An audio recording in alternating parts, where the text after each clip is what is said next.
Okay, sabi. We'll just start it. Yeah, pero we'll get the context first. Pero do you guys need help for the setting things up?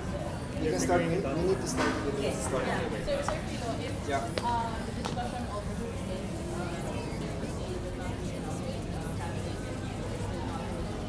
when we proceed to just jump and proceed going back for the rest. No, I think let's start. What are we gonna do in the course of this?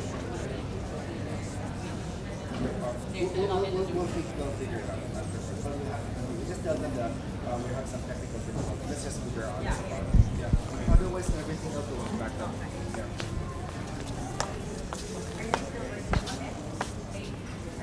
Wait lang.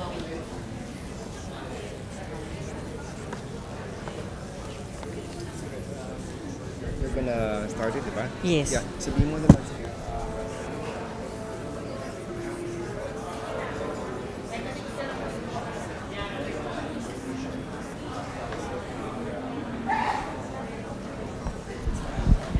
No. Getting started. Thank you, ladies and gentlemen, for coming to the Pinway Room. We will begin our panel discussion shortly. Yung maganda. Okay na. Tapos padala mo. Mamaya. Late. Ay, sorry. I have to. Teka. Wait. Sorry.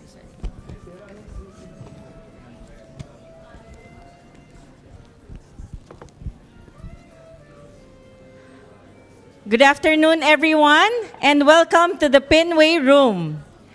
We will begin this afternoon session from the Manuel L. Quezon University, which aims to serve as a Philippine hub for ASEAN, SE and SSE education programs. Moderating this session is Ms. Lady Guzman, Director of Bayan Knowledge Institute. Let's give Lay a big round of applause.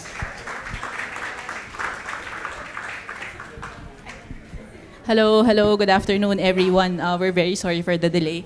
But thank you all for joining us in today's session on Manuel L. Quezon Academy as the Philippine host to Asian social enterprises and social and solidarity economy sectors. So I'd like to introduce our panelists today. So please let me start with Mr. Luke Orbos, Executive Director of Bayan Academy.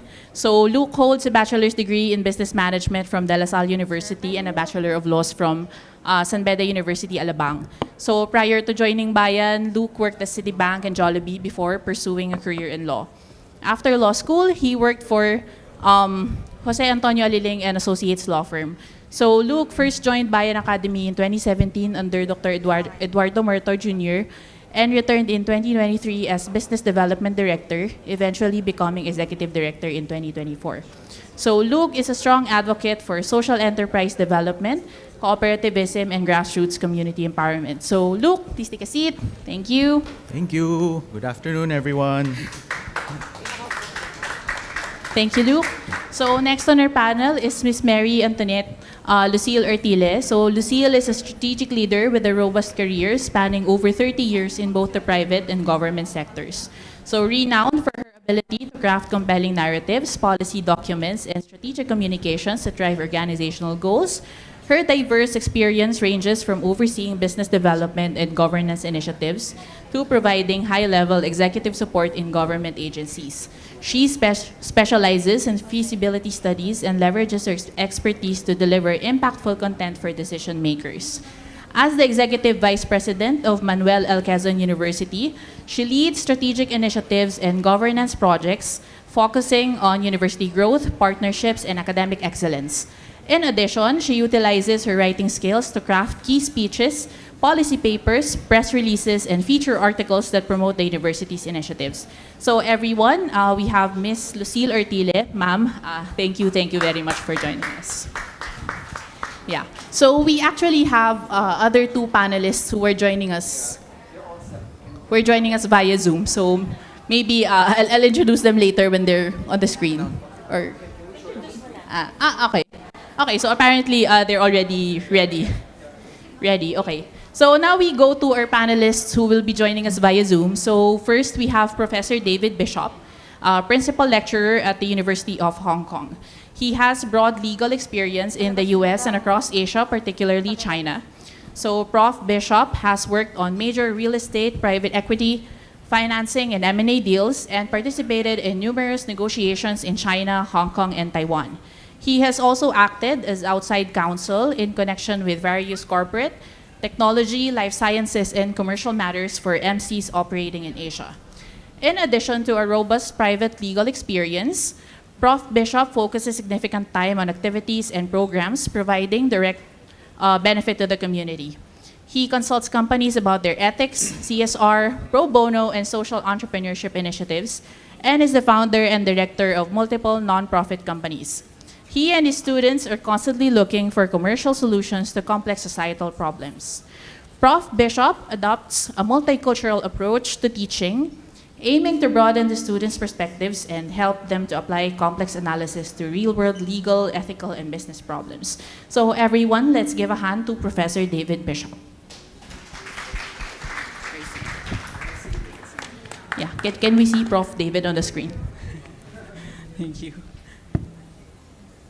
Okay, so while waiting for Prof. David, maybe we can introduce the last panelist.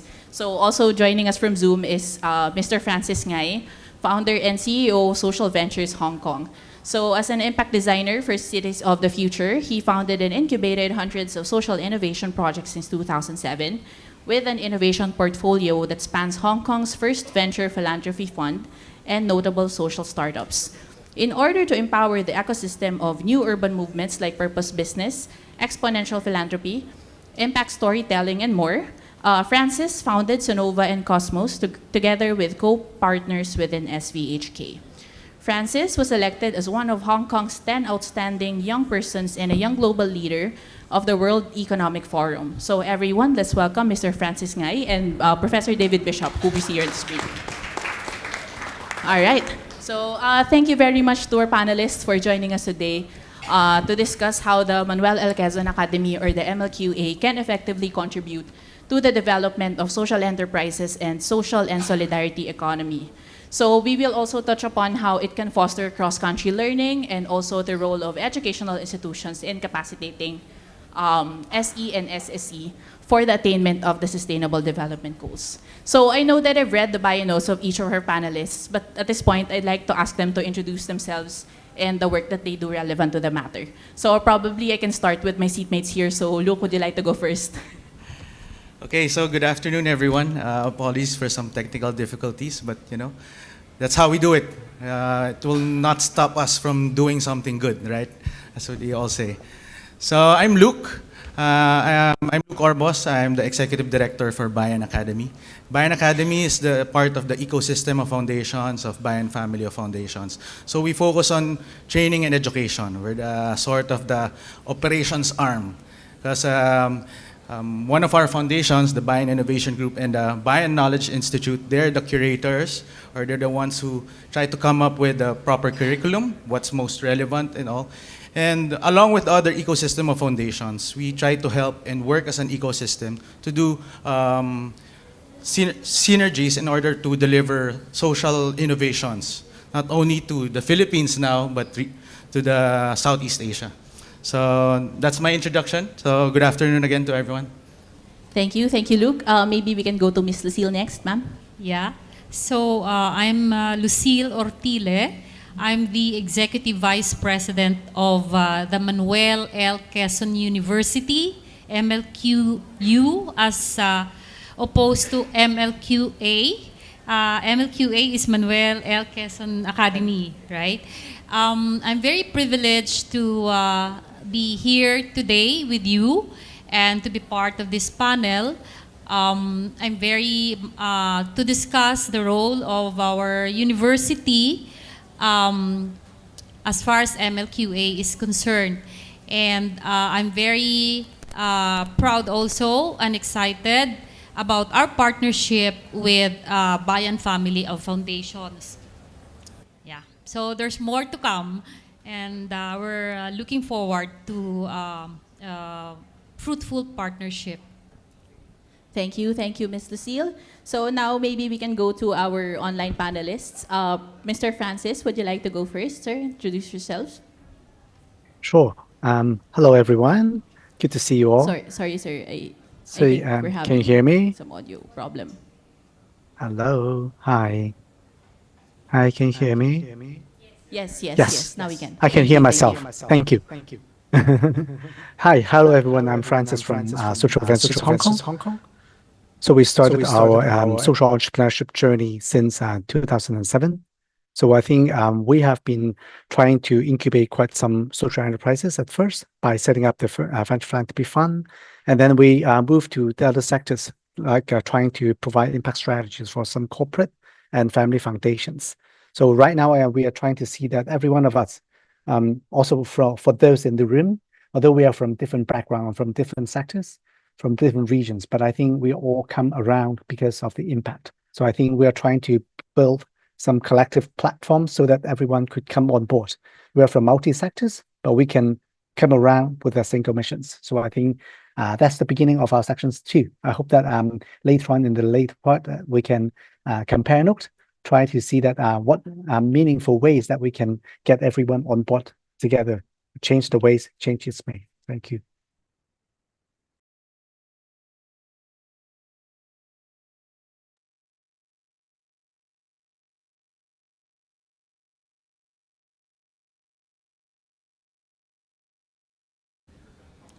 Hi, sir.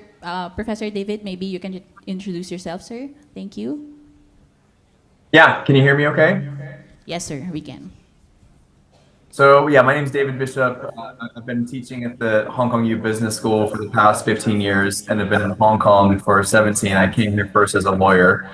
And I'm primarily focused on teaching business ethics and social innovation. And so in relation to the program today, the thing that I'm most well known for is the creation of something that's referred to as Impact Lab. It's the first experiential business school, university business school program where students actually create social impact organizations and then run them on an ongoing basis. So we've had over 1,300 students from 134 universities and 65 countries join Impact Lab.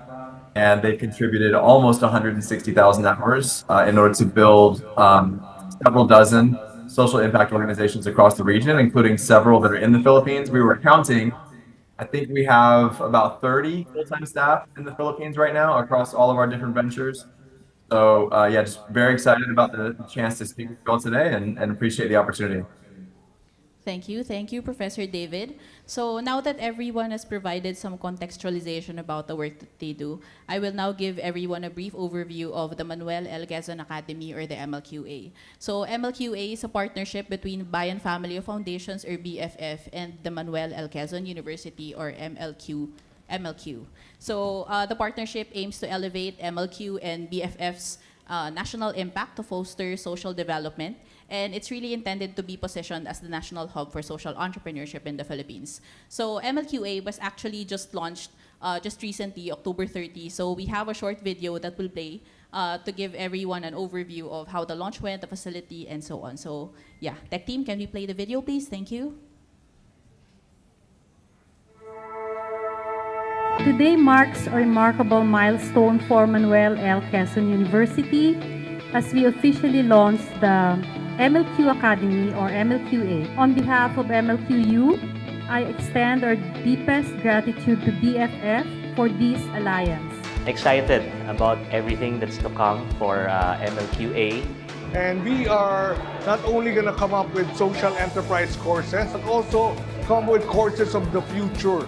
The collaboration is really about the research, instruction, and extension mandates of MLQU. So that basically involves the entire ecosystem of Bayan Family of Foundation. So there's nothing to worry about in as far as this program is concerned, because Prof. J will actually be leading the way for MLQA. I'm going to move on to becoming academic director of MLQA, and I have very big faith with Carlo and all of the people in Bayan. As we look to the future, we know that this is just the beginning of what we can achieve together. Thank you, Bayan Family of Foundations, for your trust, for your partnership and for joining us on this transformative journey. Together, we will continue to innovate, inspire, and lead with purpose. Thank you, and let's make tonight the start of something truly extraordinary. So we hope that you can all come here. The space is open, and building the nation through MLQA starts now. To all our partners, just want to invite you all to visit us in MLQA, and thank you for all the support and future support that you will be giving to the Bayan Family Foundation. All right. So thank you. So hopefully that video was able to give everyone a glimpse of what MLQA is. So now let's go to the actual people who will operationalize MLQA. So we have Luke and Miss Lucille here from Bayan, from MLQU. So probably Miss Lucille, we can go with you first. So I'd like to inquire, what are the intended outcomes of MLQA and how is it being positioned to be the national hub for social entrepreneurship in the country, ma'am? Well, we basically were very excited about this partnership and that hopefully we could align.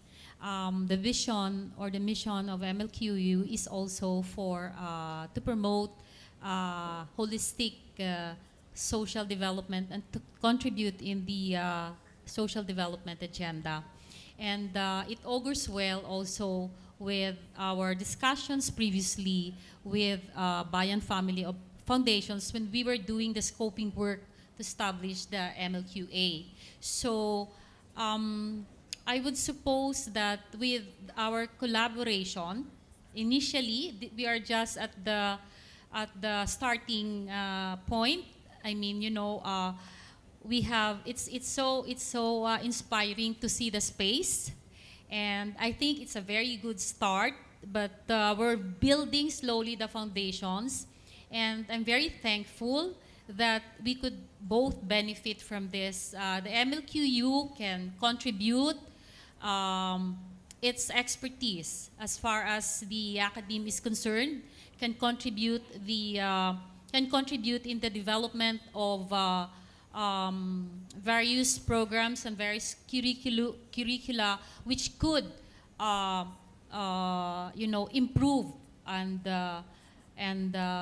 foster the initiatives that we are doing, or that Bayan will also be introducing.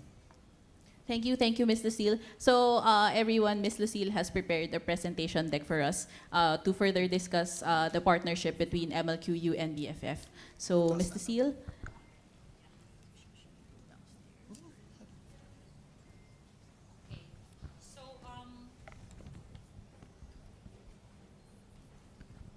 MLQA as a national hub for social enterprises and SSE education.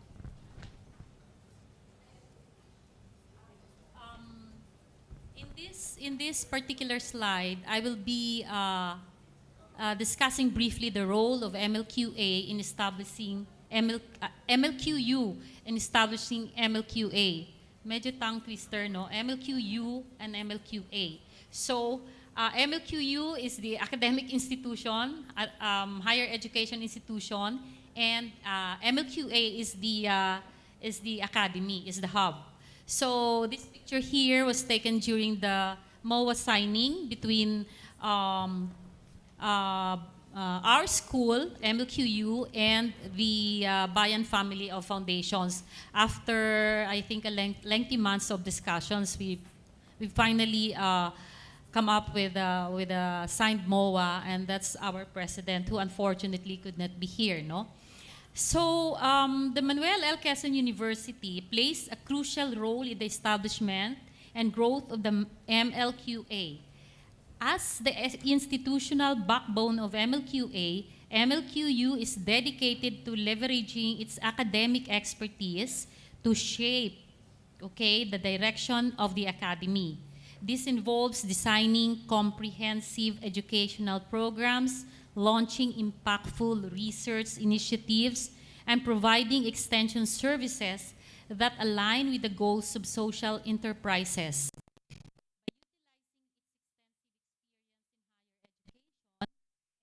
MLQU is positioning MLQA to become a national platform that drives social impact and sustainable development.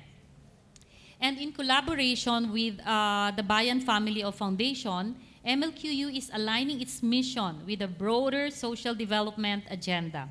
This partnership not only strengthens MLQU's commitment to societal advancement, but also provides the Academy with the support it needs to create meaningful change in the community. So, next slide. Here, I think this is also part of your question earlier, Ms. Lei. What to us would be the envisioned outcomes of MLQA and MLQU's contribution? So MLQA is envisioned as a transformative platform. That's the way we understand it in MLQU, that empowers social entrepreneurs to innovate and address critical social issues in the Philippines and beyond. So we're talking about scaling it up, with the other countries in the region initially, no? And that's what we hope to work on, to create a knowledge platform where we could collaborate with our other partners outside of the Philippines. There's much to be learned, so there are much of best practices that we could learn from. So the Academy aims to develop a new generation of social impact leaders through a focus on capacity building, mentorship, and hands-on learning experiences. And MLQU's contribution, specifically, I'd like to dwell on this. MLQU's contributions to this vision is multifaceted. One is tailored programs and courses. So MLQU will design specialized courses, training programs, and workshops to equip social enterprises with critical skills in areas such as sustainability, finance, and impact measurement. And second, research and knowledge sharing. Utilizing its research capabilities, MLQU, our university, will generate data-driven insights that social enterprises can use to enhance their operations and maximize their social impact. And by sharing this knowledge,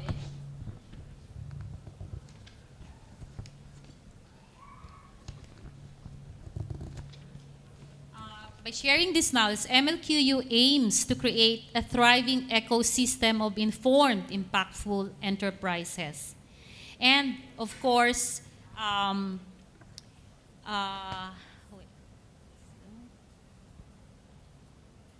extension services. So that's the other area that we'd like to build on rather. So through MLQA, MLQU will provide mentorship and advisory services to social enterprises, fostering a culture of continuous learning. This support will enable social entrepreneurs to grow their ventures sustainably while contributing positively to society. So next slide. Now, on positioning MLQA as the national hub for social entrepreneurship. So I think this is where we, kumbaga, nag-buy in, we bought in, no? When Bayan Family of Foundation mentioned this, that MLQA can actually be transformed into a national hub for social entrepreneurship. So because we also wanted to have a platform that would allow us to just go outside of our campus and to promote external linkages that are impactful and meaningful. So positioning MLQA as the national hub for social entrepreneurship, MLQA is being positioned as the national hub for social entrepreneurship, leveraging MLQU's academic infrastructure to support this ambitious goal. No?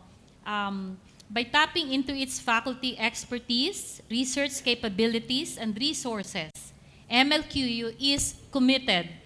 It is committed to making MLQA a leading institution for social entrepreneurship education in the country. So the Victoria Sports Tower, I'm not sure if you've been there to the MLQA, to the space.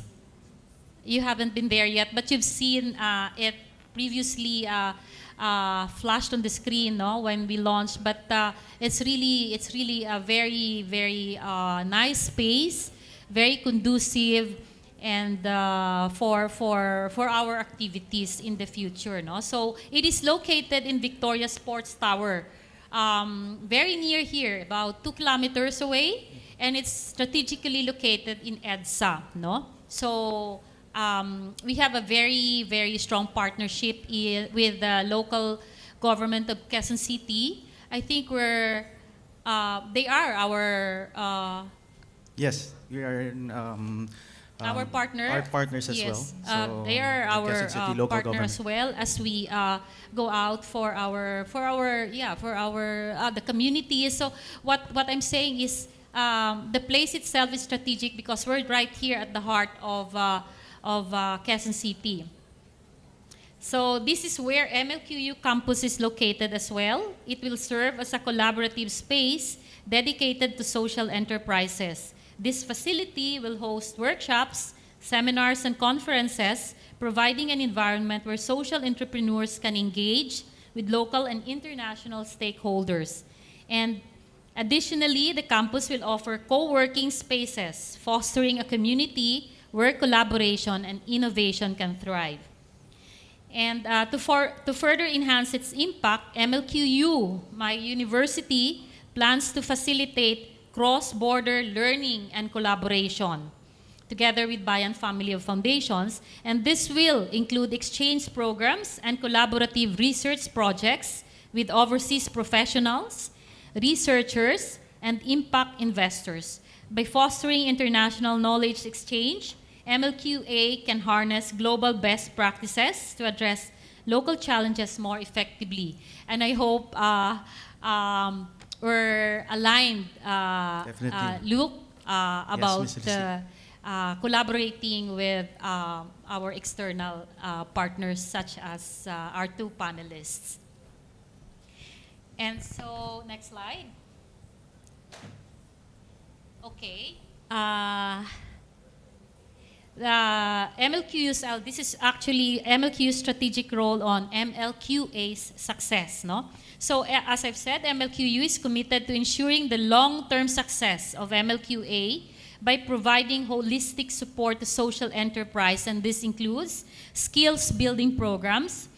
MLQU will offer skill building initiatives tailored to the unique needs of social entrepreneurs. And then these programs will empower individuals with the competencies needed to create, grow, and sustain their social ventures. And incubation support. Well, I always see the place, even from the start, as an incubation hub as well, no? Emerging social enterprises will benefit from MLQ's incubation support, which includes access to mentors, funding opportunities, and professional networks, by nurturing these early stage ventures. So basically startups, no? As I was saying earlier, no matter how big the project is or the venture is, whether small or big, we call them startups. Yeah. So and then driving the achievements of the UN SDGs, no? So MLQ's initiatives through MLQA are aligned with the United Nations Sustainable Development Goals, no? Particularly in areas such as poverty alleviation, reducing inequality, and promoting sustainability. So by focusing on these goals, MLQA aims to contribute to the global agenda of sustainable development. So the key focus areas for MLQA to fulfill its mission, MLQU will prioritize nurturing a community of change makers, integrating social innovation into the academic curriculum, and creating opportunities for real-world application and impact. Thank you. Thank you. Thank you very much, Ms. Lucille, for that insightful discussion of on MLQ's contribution to MLQA. So I guess now it's time to hear the other half of the partnership. So we now have Mr. Luke Urbos from Bayan Academy. So Mr. Luke, what are your insights based on what Ms. Lucille has shared? What will be Bayan's contribution instead? Well, first of all, thank you, Ms. Lucille. That was very comprehensive. It actually encapsulated already the whole partnership and what we're trying to do. Before I answer that, I won't take this long because I want to recognize that and want to extend that we're so thankful that Francis and Professor David Bishop are here. We want to know, we want to learn more about social ventures and how David Bishop has done it in Hong Kong University. So to answer that, our contribution in Bayan, because we see as MLQA as a seed of innovation, but seed of innovation is easy to just say. It should be purposive as always. You know, I'd like to quote John Maxwell. Sorry if I'll quote someone else about significance. So what does come first? To move forward or to know your why? It's both. Whichever you have, as long as you know where you are, you move forward. As you move forward, you get to know your why. Or when you know your why, you get to move forward. And fortunately for both, we are already aligned. So we know our why and we move forward. So our contribution in Bayan is like what Professor Jay would say. If we build it, they will come. So we're not experts in anything, but at least we know that through synergy and collaboration, we will be able to make a difference, particularly in the social development space. And we always try to uplift social enterprises because we know the role of social enterprises in the whole social solidarity economy. We know that I always hear this from Doc Ben, and I've learned so much in the past few days with all the speakers, and it's just a learning experience, and I embrace it. Like, social enterprises are in the forest. The whole forest is the social solidarity economy. So whether you are a social enterprises, a higher educational institution, a corporation, an NGO, or a cooperative, we all play a part in the forest. So it's a matter of being purposive and working together, because we don't have to encourage everyone to be a social enterprise or be a cooperative or a corporation turning into something more to be a completely non-profit, because we all have to play our role. We just have to align. So I think, to answer your question, Lei, it's the contribution of Bayan Family of Foundations in MLQA is to help, because the vision and mission already of MLQU is so robust. It's so aligned to nation building. It's a matter of, aligning it and be a catalyst to help them exponentially realize their vision and mission, which is also aligned to our mission and vision. So I think that's it. I think I tried to encapsulate our partnership together, and I look forward to making a difference. Thank you. Thank you, Luke. So I'm sure hearing the sharing of Mr. Luke and Ms. Lucille have made everyone excited about the impact that MLQA is positioned to create. And given everything that's been discussed so far, I'm sure our panelists from Hong Kong are also keen to share their experiences in social impact creation. So probably we can begin with Professor David Bishop. So Professor David Bishop is a top lecturer at HKU. So Professor David, we're interested to hear about how the academe has been enabling the social enterprise and the social and solidarity economy actors.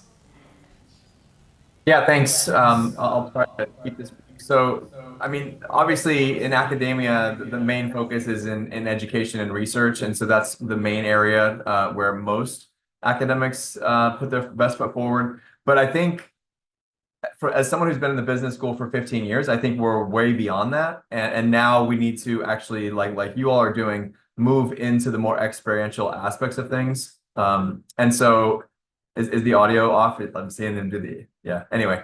Oh.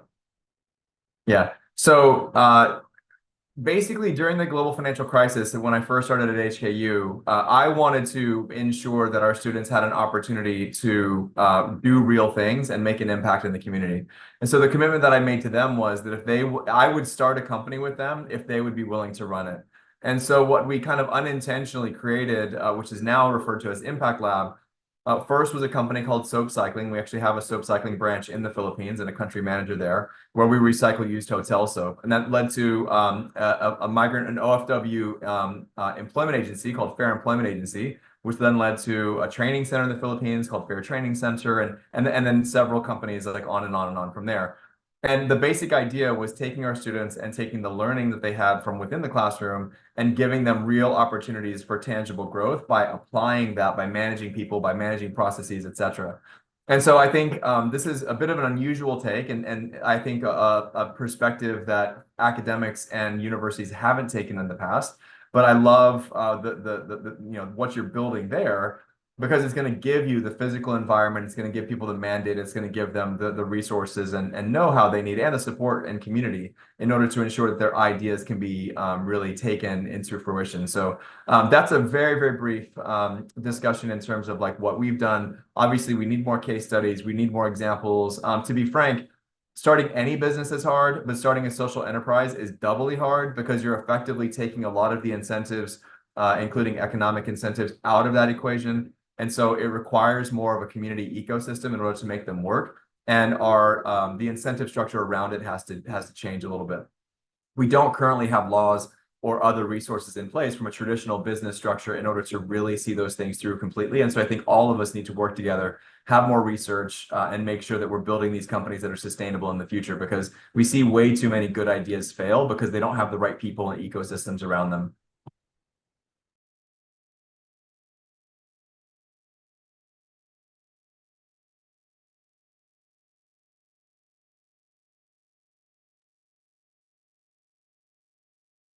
So just to clarify, I'm so sorry to interrupt you. I don't think Francis or I can hear you. Okay, there you go. They just unmuted. Sorry. Okay. I'm just going to repeat my question. So as I was saying, I understand that aside from being a lecturer, you have also co-founded several social enterprises. So probably you can share with us. You can share with us how you were able to leverage your academic experience into incubating social enterprises, sir. Yeah, it's really simple. Had zero impact. When starting a business, it's a grind, right? I mean, the first company we started was a soap recycling company called Soap Cycling, like I mentioned, which we've sent about 7 million bars to the Philippines over the past 10 years from soap cycling. I did not go to Georgetown Law School to learn how to recycle soap.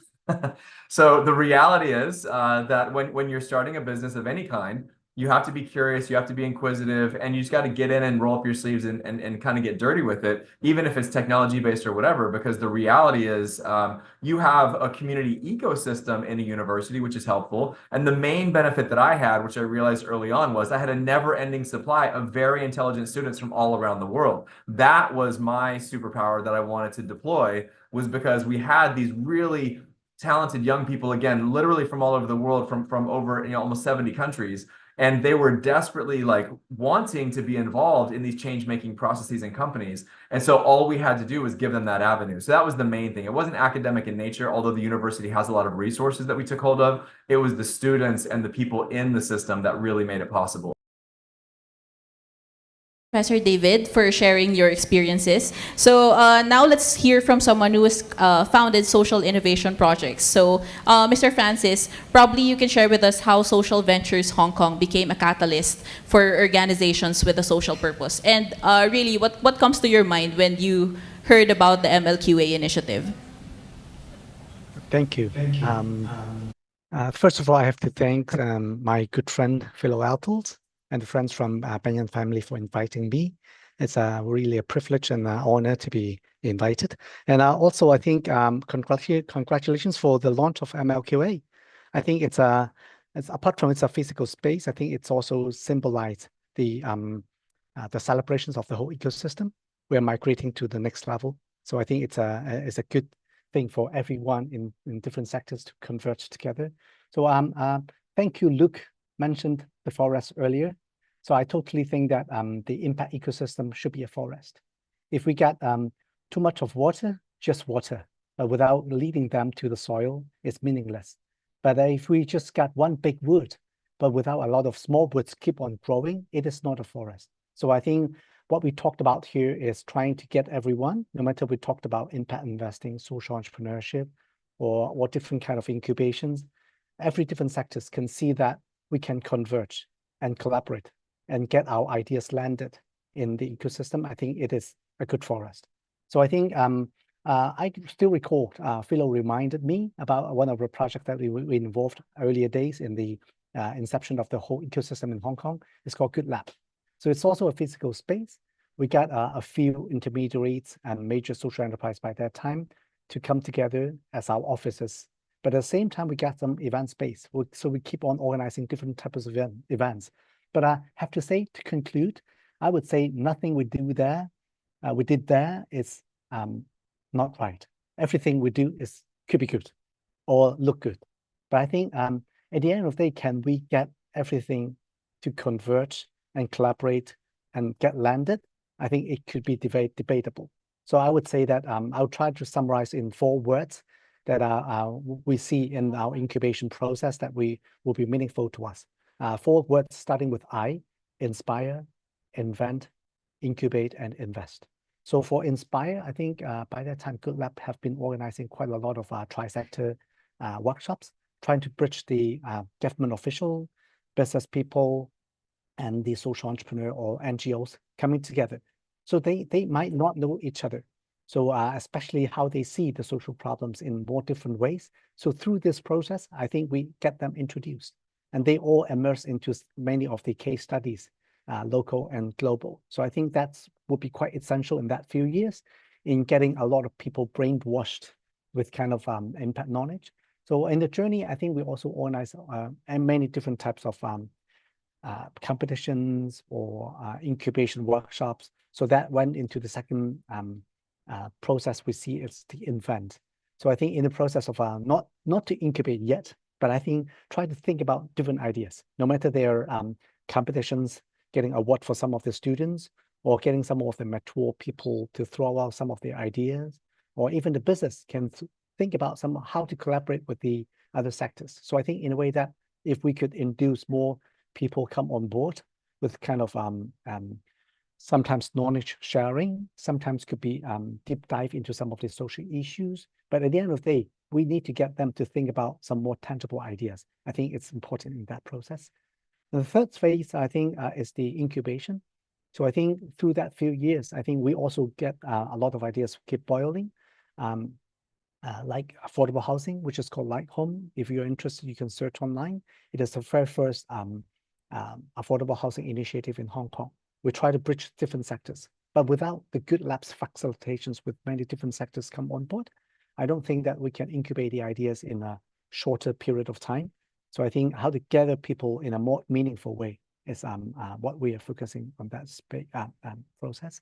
Last but not least, I think would be the invest. Invest, I would say, it's not just money. Of course, impact investors can come on board to hear about the idea, the pitching. But I think all the more we see that investments when we are having more mature prototype, we need to get them to everywhere, publicly announce it. So sometimes we will invest into some kind of marketing effort, how to advocate it to the government officials, how to make it a public advocacy to get more people come on board. I think it's also important for that investment purpose as well. So I would say that right now, no matter who are from different sectors, whoever would be interested in the impact circle, I hope that the MLQA can get them on board. But I think we need to provide them with more tangible knowledge or tangible ways of getting them to run into a baby steps. I think that's important. So I really hope that the MLQA could proceed further and then keep the forest to be thriving. Thank you.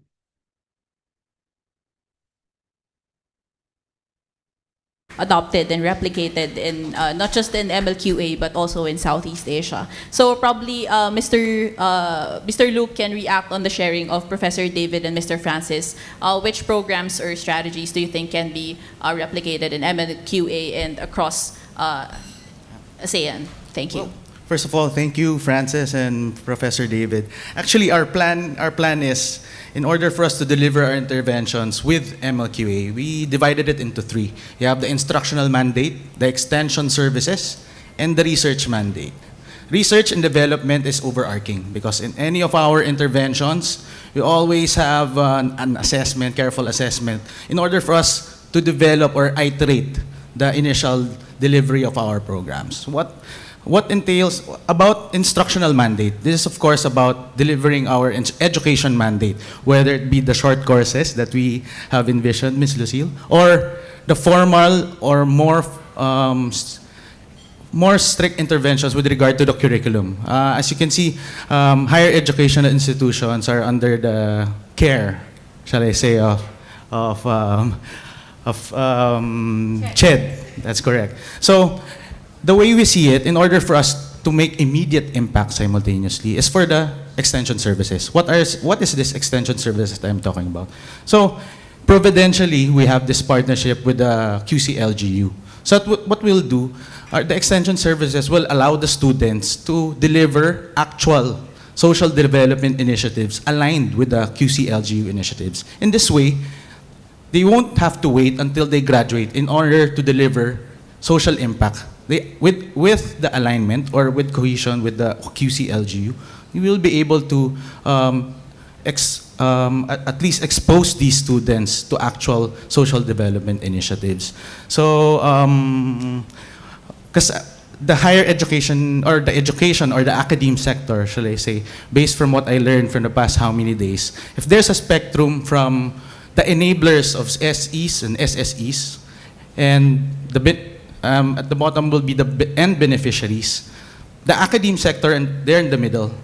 They're capable of intervening or influencing both the enablers, which are the corporations or the LGUs, they're the enablers, and the beneficiaries. Because one, they can facilitate the education or the actual training of the end beneficiaries or social enterprises. And at the same time, given their expertise as an academe or as an educational institution, they can help or at least influence or help craft some policies in relation to social development or social solidarity economy in dealing with the local government unit and the government and the corporations. So that's my insight on how the pivotal role of educational institutions in doing social innovation in our society. Thank you, Luke. So hopefully that these discussions have made everyone excited about the work that we intend to do for MLQA. And at this point, I'd like to ask each of our panelists for their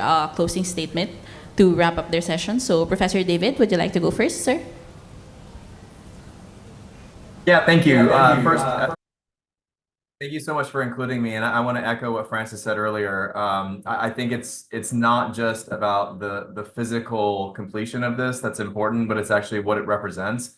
And I think, again, someone who's been teaching for 15 years, I primarily teach business ethics, and a lot of what I preach is not specific to social entrepreneurship. It's about, kind of capitalism 4.0 or whatever we might be on, like the next version that hopefully is more inclusive, that looks beyond traditional shareholder and profit maximization models. I think the reality is young people, they want to see a better future. I think they are extremely talented. I think they're the right kind of age and group of people to be focusing on. And so I guess I speak for my colleagues at the University of Hong Kong. We're very excited about the opportunity of potentially partnering with you all and just appreciate you including me today.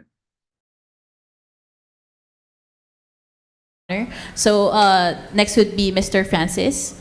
Sir, any closing statement? Yeah, I would just quote an old saying, everyone a change maker. But I would say, I'll translate that, not everyone could need to be a social entrepreneur, but they could be someone as an impact player in the forest. So I think MLQA, don't let everyone escape. Don't let everyone come to your place and leave with empty hands. Get some baby step for them. Thank you. Thank you, Mr. Francis. Ms. Lucille? Yeah, it's very exciting to hear these insights in this panel discussion. And again, what plays in my mind is that I think we have the infrastructure, okay? We have the other element of the academic side. So we have the where we could source the experts and the mentors, and we also have the community, which is which is the Quezon City local government. As you said, would be able to serve as enabler, and I'm just what the other thing playing on my mind now is that I'm looking at I was listening to Professor Bishop and his experience and his initiatives in Hong Kong. I was wondering if he has something like an MLQA as well, but I think Professor Bishop were more ahead of you, with all due respect. However, I know that I think that's the kind of scenario that the only thing going there is that we're just starting. We're not actually starting from scratch, because even before we met Bayan, they've already been doing this. We're just putting together, as what Mr. Francis was saying, the forest. So we all have the necessary things for the forest to thrive.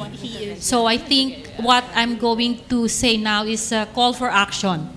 No, it's a call for action for everybody to be, as Luke was saying, purposive. No, to have that purposive mindset to let this work, because otherwise the initiatives are not going to move forward without the soft skills. So thank you. Thank you, Ms. Lucille. And finally, Mr. Luke. Well, I've said my final piece a while ago, actually, but I'd just like to say thank you to Francis and Professor David Bishop for your valuable insights. And of course, to Ms. Lucille, thank you for being patient with us and for this partnership. I'd like to highlight, it's more than just a shared physical space. As our panelists have said, it symbolizes commitment towards towards something good, to make it very brief. And actually, just to very quickly, like what I would always say to myself, we always know what is right, but sometimes we don't do it. That's the problem, because we always feel alone, right? So, but if we always pursue the good and the truth, I think, and optimistically, and we believe that there's other people that do that, I think we will accomplish a lot of things. So that's it. Thank you. So thank you very much, Mr. Luke, Ms. Lucille, Professor David, and Mr. Francis, on sharing your expert contributions on how we can foster cross-country learning for enabling social enterprises and social solidarity economy actors for the attainment of the Sustainable Development Goals. So we are finally closing this session. Thank you very much. Thank you very much, Maybe everyone. we can have a photo with the Zoom background behind us, so that we can document this session.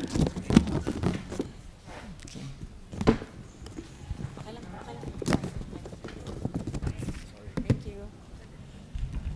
Wait lang, pipicture lang muna sila.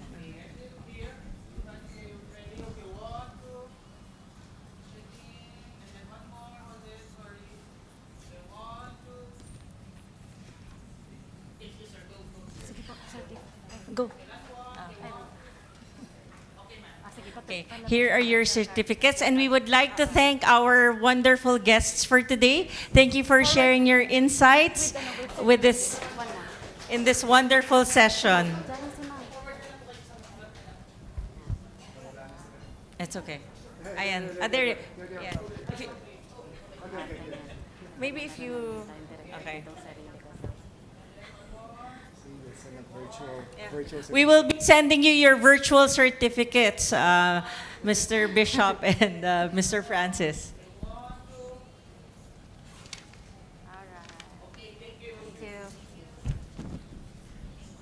Okay, thank you very much. Let's give everyone a big round of applause.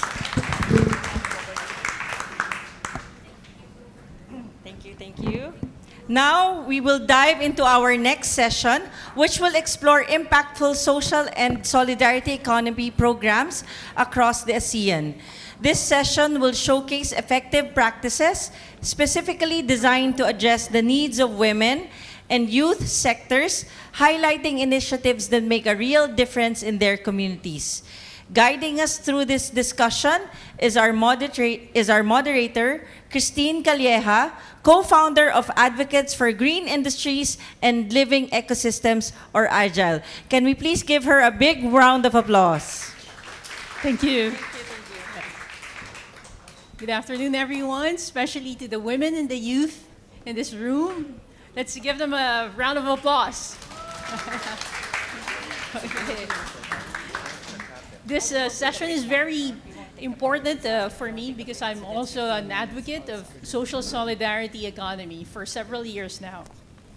And I'm grateful that we have 4 wonderful, excellent discussants who are with us. They come from Indonesia, Thailand, who will be on Zoom, and then we have from Malaysia and also the Philippines. So may I call on them one by one first, but maybe I'm going to introduce Dr. Eri Trinurini Adhi.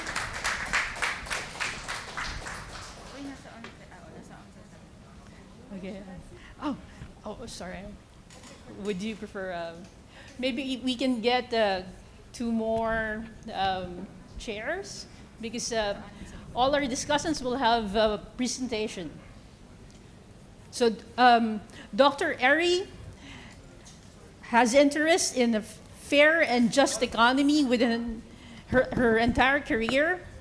She combines her work as consultant with social activism on the issues of poverty alleviation, environment, community empowerment, and sustainable development.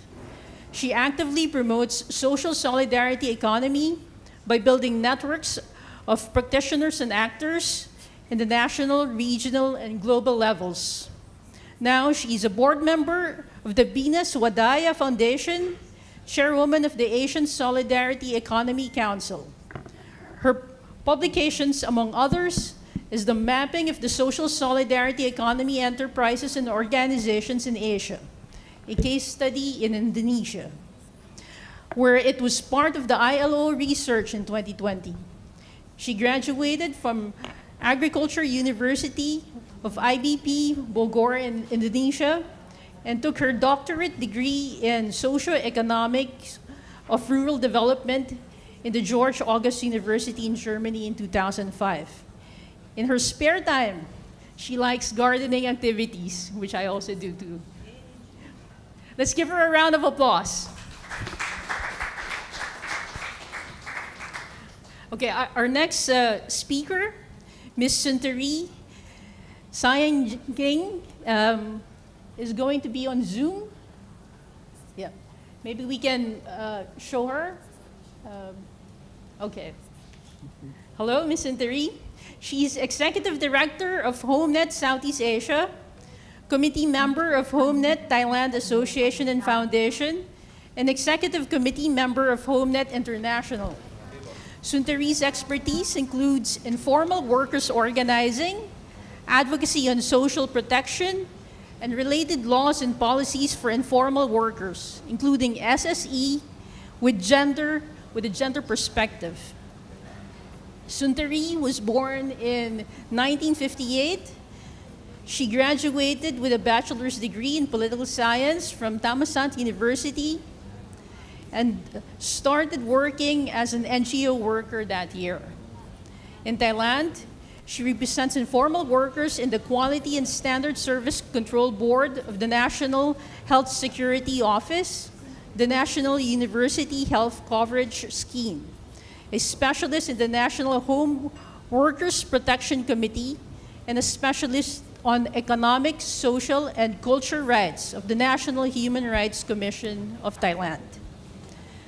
At the ASEAN level, Ms. Suntari supports the organizing, capacity building, and advocate works of the informal workers organizations in 6 country members of HomeNet Southeast Asia, including Cambodia, Indonesia, Laos, Philippines, Thailand, and Vietnam.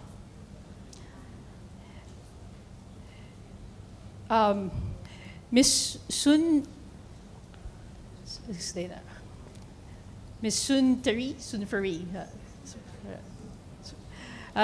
is also a steering committee member of the Asian Roundtable on Social Protection and a steering committee member of the Movement for Alternatives and Solidarity in Southeast Asia. So let's give her a round of applause.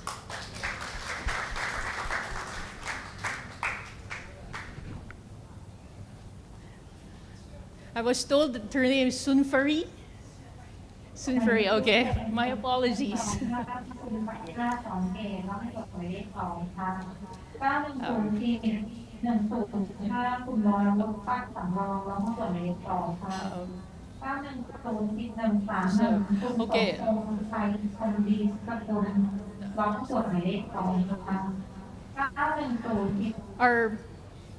Okay. Our next discussant is Zoel Ang. Okay. She's an award-winning leader in youth and community development, combining 18 years of experience with a passion for creating impactful social change.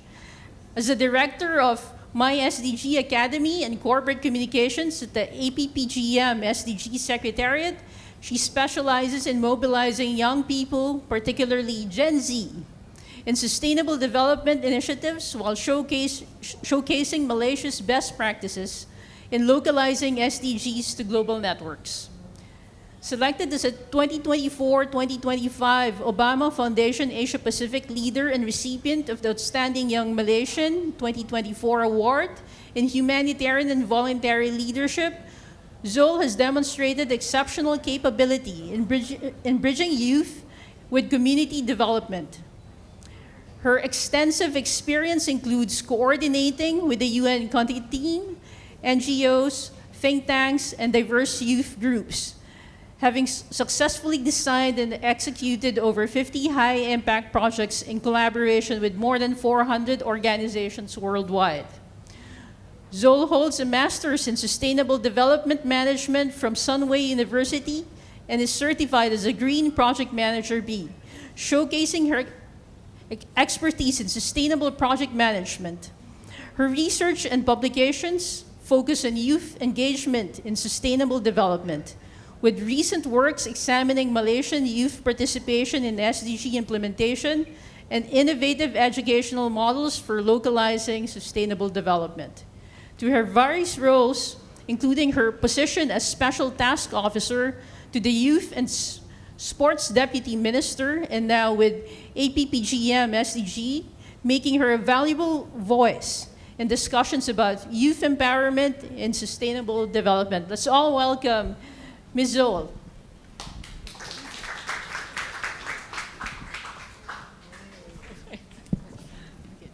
For our fourth discussant, let's welcome Ms. Leoncia Garcia. She is a member of the Human Resource Management by profession. Please join us. Oh, sorry. Her organization, Makalaya, is part of the HomeNet Philippines. She's part of the SSE pool of trainers of HomeNet Philippines. And she's a member of the Novaliches Development Cooperative. She has more than 4 decades of advocacy for women and labor rights, health, gender, and development with NGOs and with the government. She's been part of the Journey of Women NGOs in the 4th World Conference of Women in Beijing. In her stint in government for 2 decades, she's part of the first batch of the National Gender Resource Pool of the Philippine Commission on Women. So, aside from her experience, her current advocacy is on the rights of the elderly with the Seniors for Seniors Association, as well as SSE, cooperatives, and the rights of creation. Let's give her a big hand. Magandang hapon. Yeah. Okay. To start off our discussion, because this is about women and the youth, but specifically on social solidarity economy practices in Southeast Asia. Maybe we could already give our questions, so we can go on with the discussion and their presentations.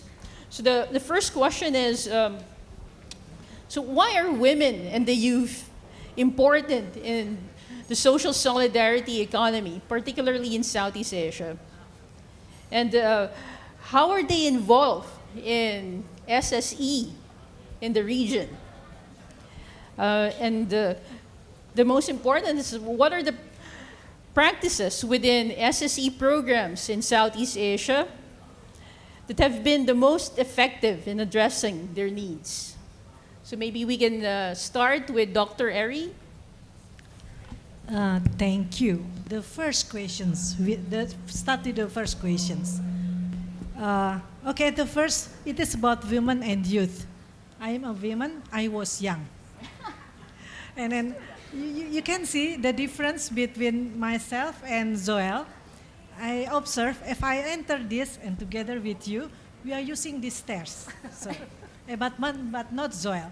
She directly jumped from the floor to the stage. So she's confirmed younger than me. Okay, about the first questions, why that the women and youth is important. At the first, these questions is, how come you raise with these questions? Yeah, it's absolutely.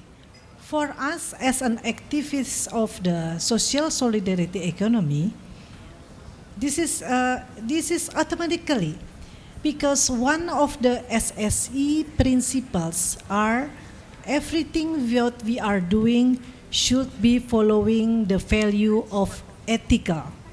So I think it is no wonder in activities, and it is a must that in everything what we are doing, either this is education, is it business, is it family, is it social activities, it should be with ethical. And women, concerning to the women and youth, it is part of their ethical values. We are thinking on the generations. That is.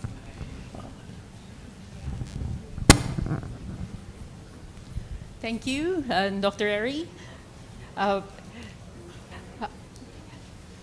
Yes, Ms. Ani. I think Sunfari also has a response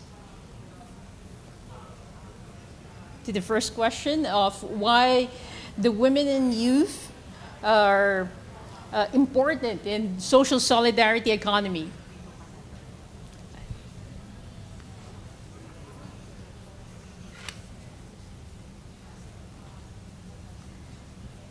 I would like to respond like this,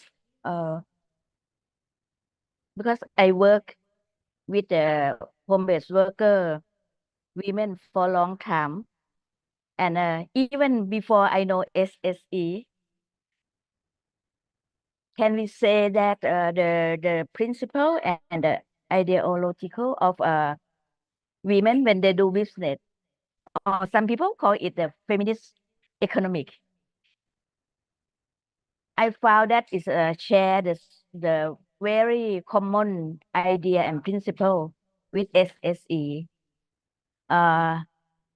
It may because women are the one who care about. If we say that SSE principle is care for people and planet rather than profit. When women run their business, they use that value as well.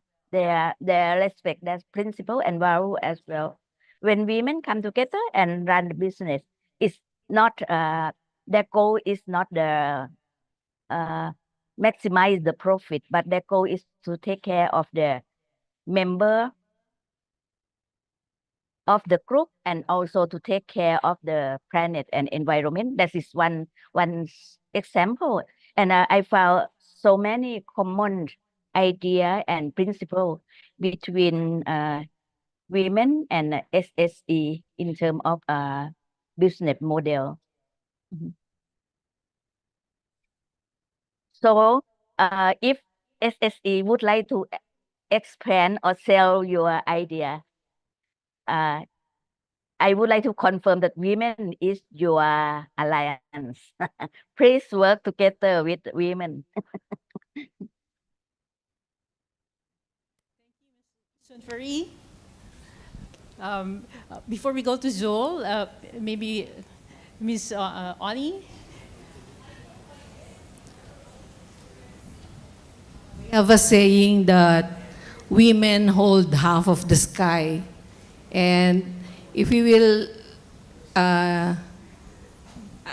look at the history, it's always the women who are taking care of the funds of the family. And even before the SSE concept, women are doing augmentation of the income of the family through vending, through small enterprise already. So I think with the formalization and institutionalization of this SSE or the social solidarity economy, it's a positive, welcome institutionalization in our society because women then will have more social protection and other benefits.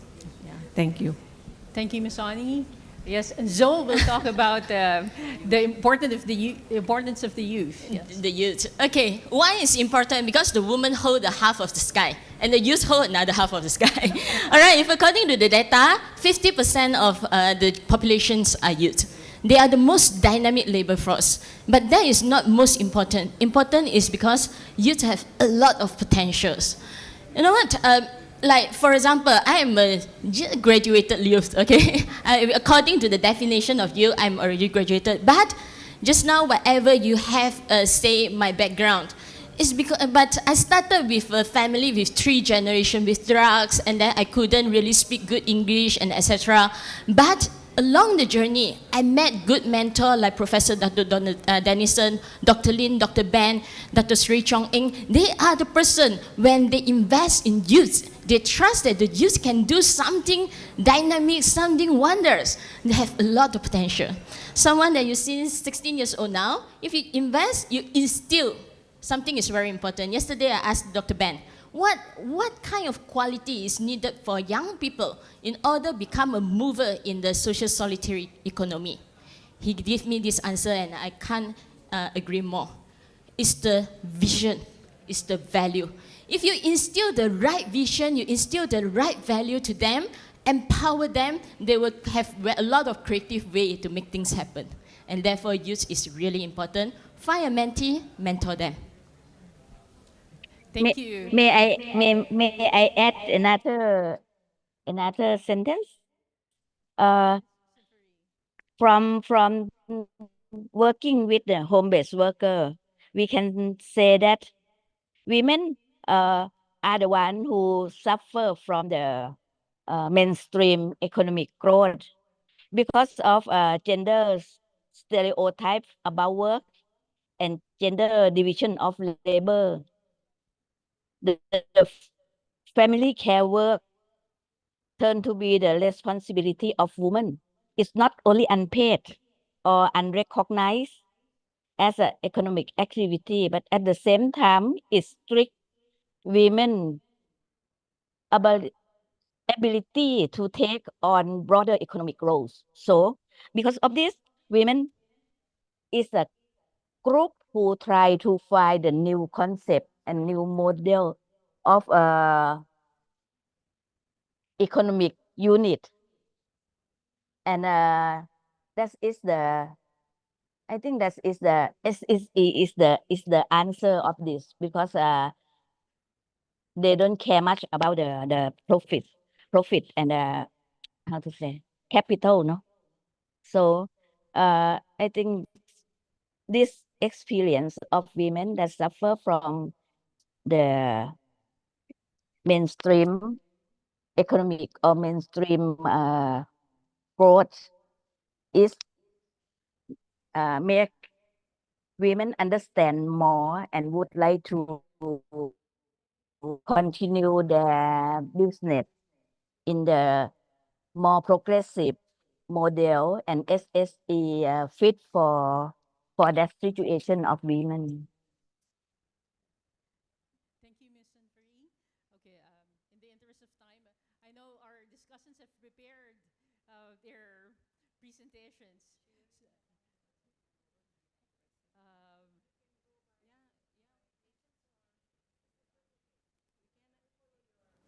Oh, yeah, maybe there are important slides that you would like to share very shortly.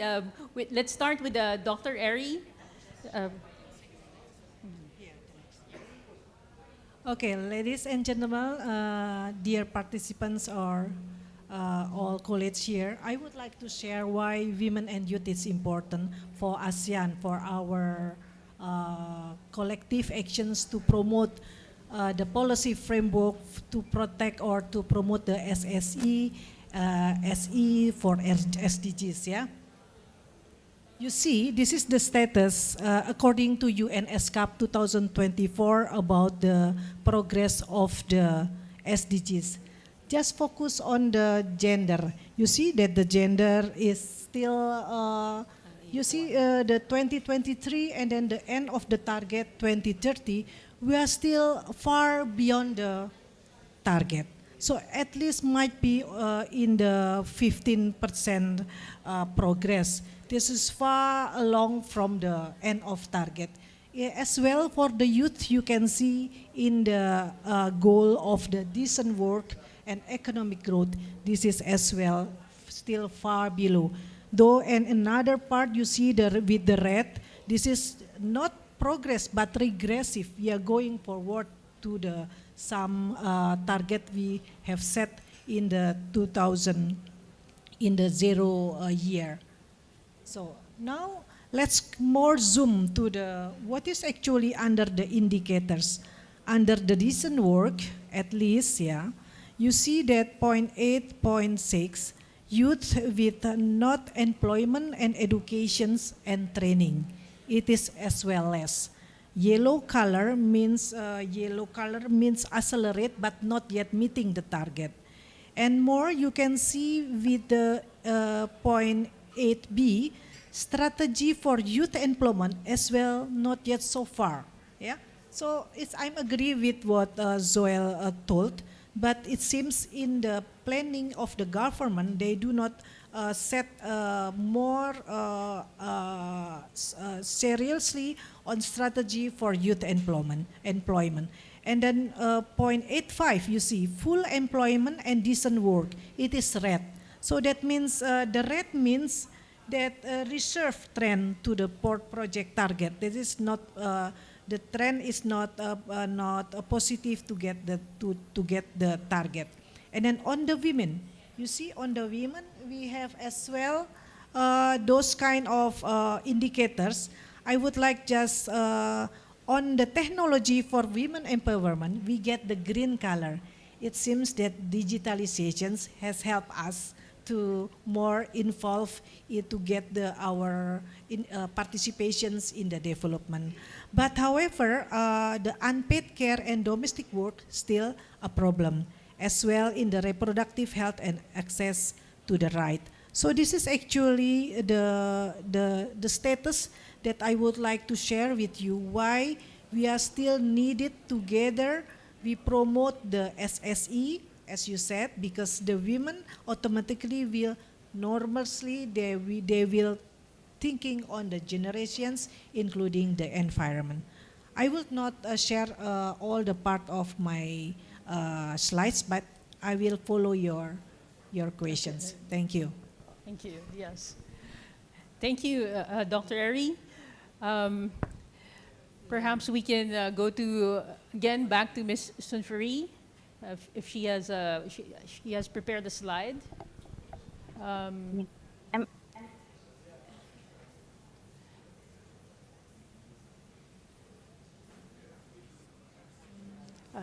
yes. Okay.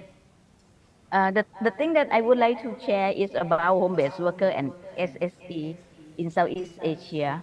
Next slide, please.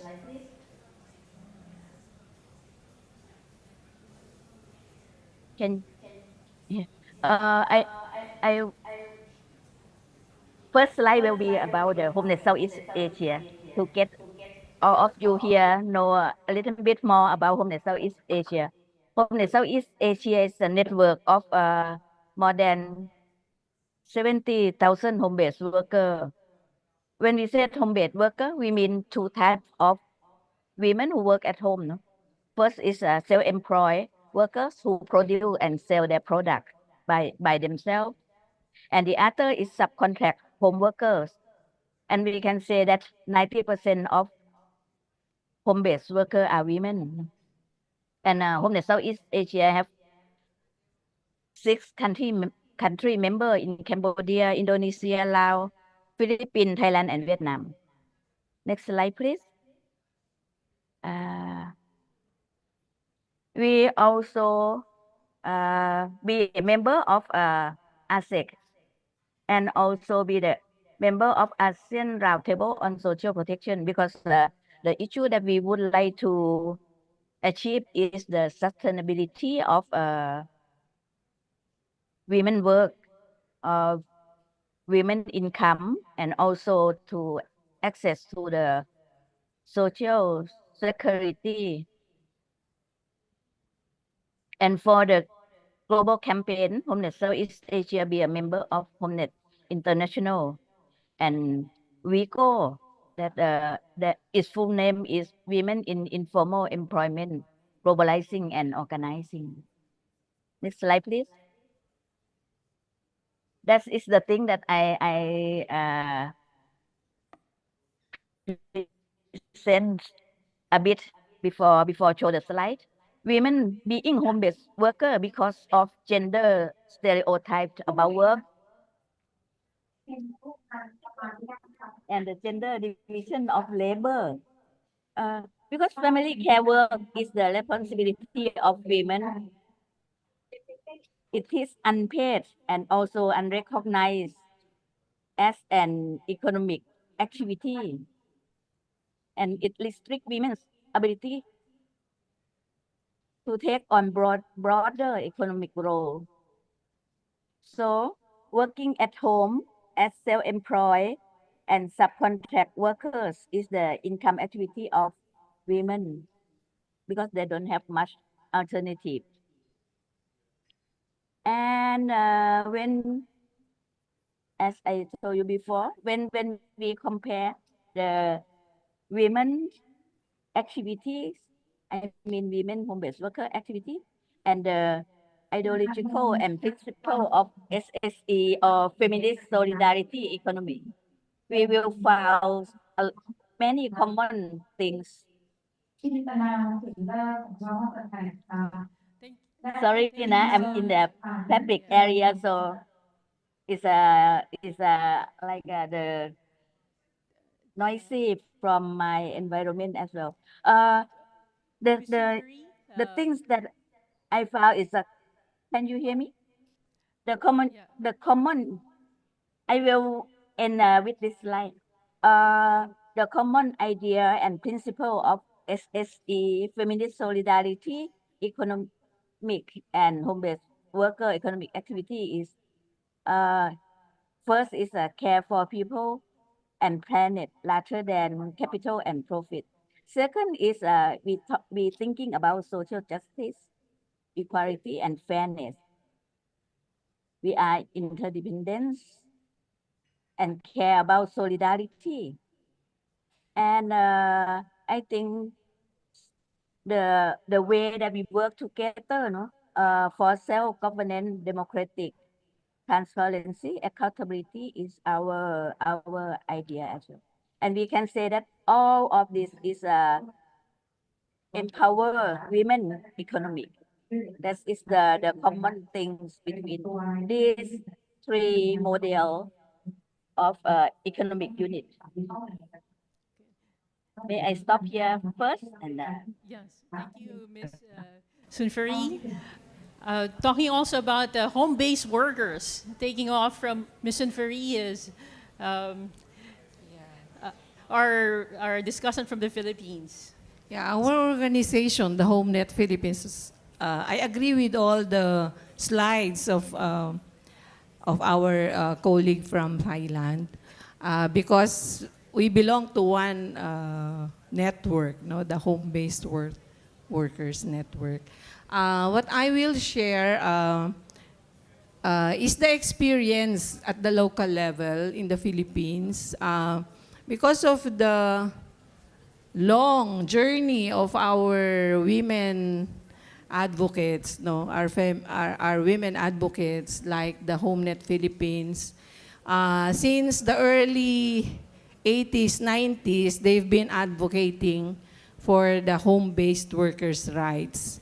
And I think because of the advocacy of women side by side with the labor, there has been some gains, no, in terms of mainstreaming the women workers, home-based workers in HomeNet. At the National Anti-Poverty Commission, asan na ba yung ating mga representatives? Ayan. There are representatives from the home-based workers in the National Anti-Poverty Commission. It is a mechanism of government under the Office of the President where the basic sectors, 14 of them, women is one. There's a mechanism where the women can advocate, no, within the basic sectors National Anti-Poverty Commission. And one of the, I will not show the slides anymore, but the experience of HomeNet, no, in the women in the informal sector, the strategy is going local, no, localization. Like in Quezon City, the HomeNet Philippines is part of the structure in the Quezon City local government. And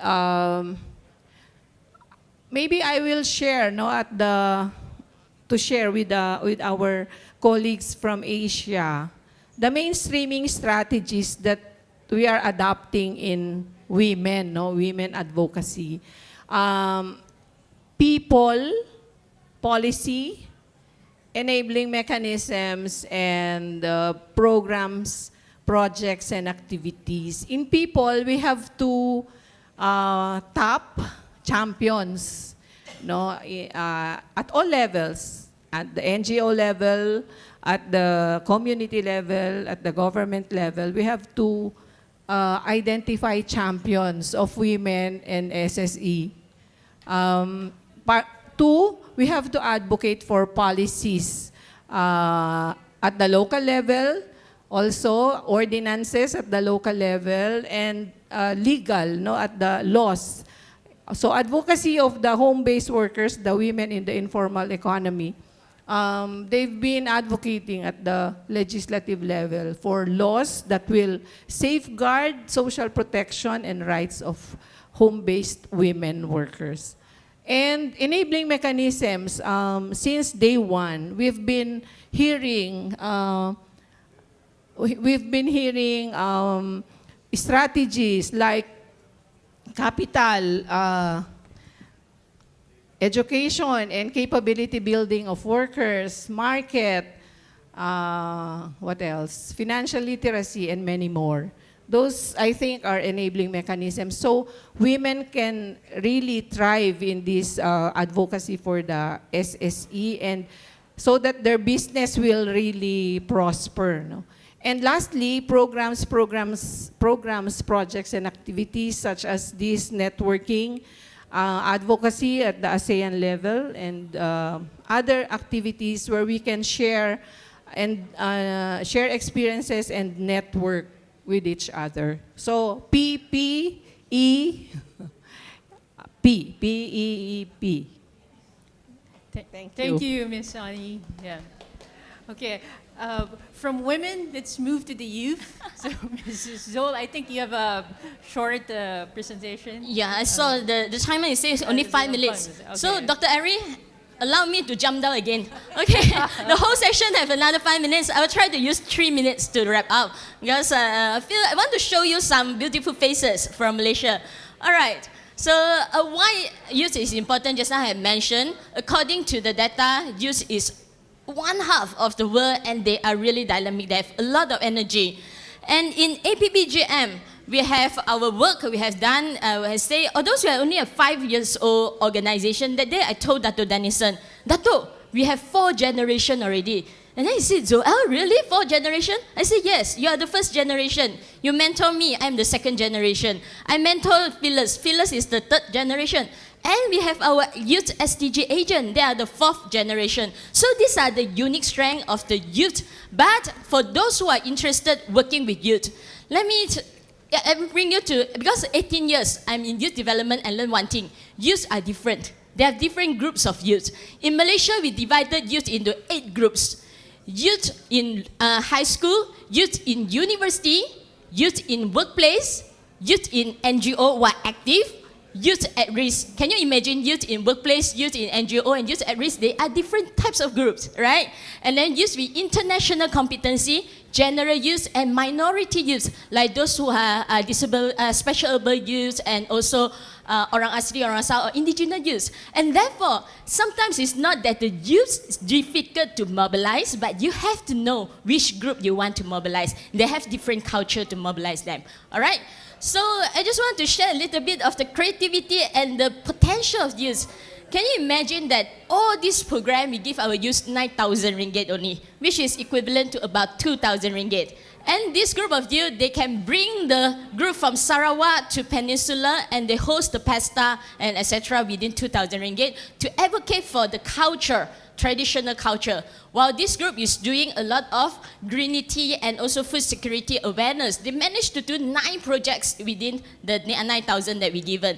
And this group here, you're talking about social entrepreneurs. But what I just want to highlight in my last point is, youth has a lot of potential, but they are 25 years old, if according to the United Nations age group. And therefore, they might have a lot of good heart, kind heart, but if they have the kind heart, they help the environment, they help the social, but without the business model, that is charity, that is not SSE.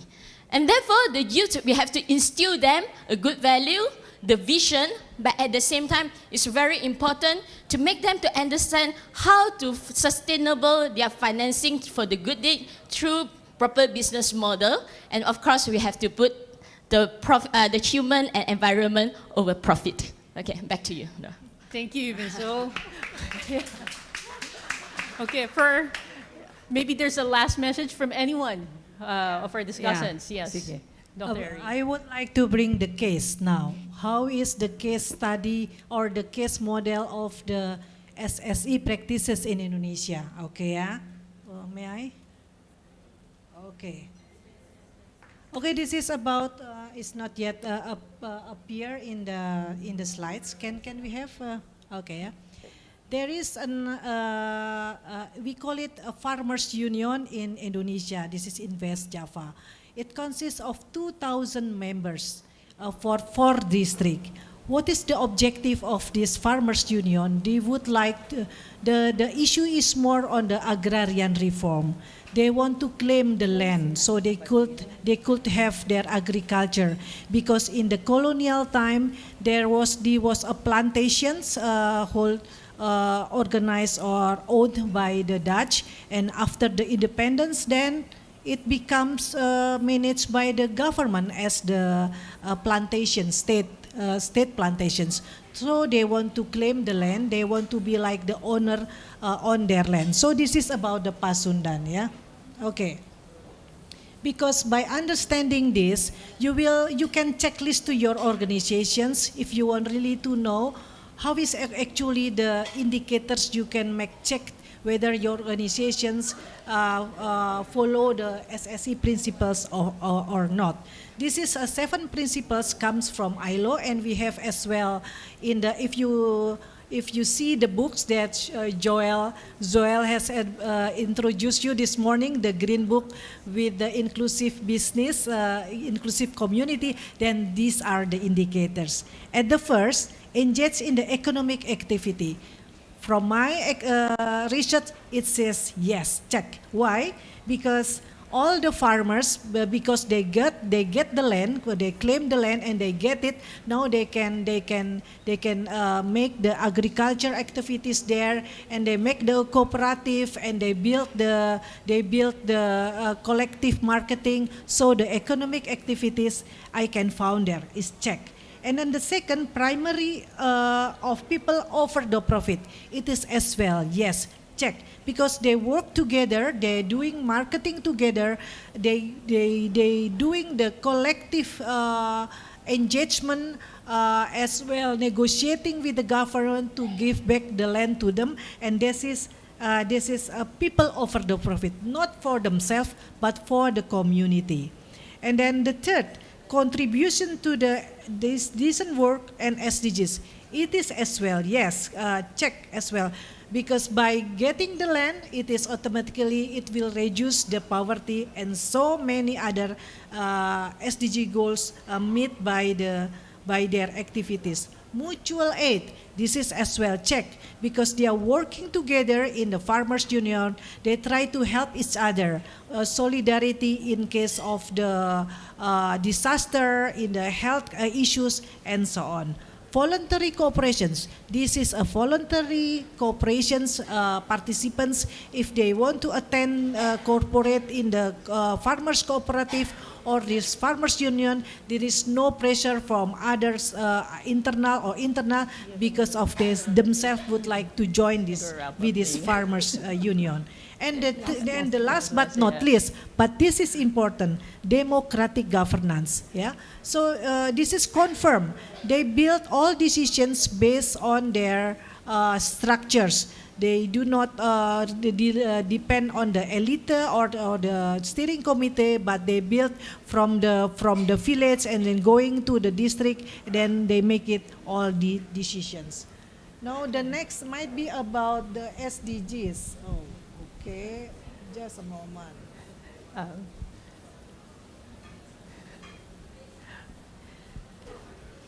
Maybe this short messages. Okay, short messages.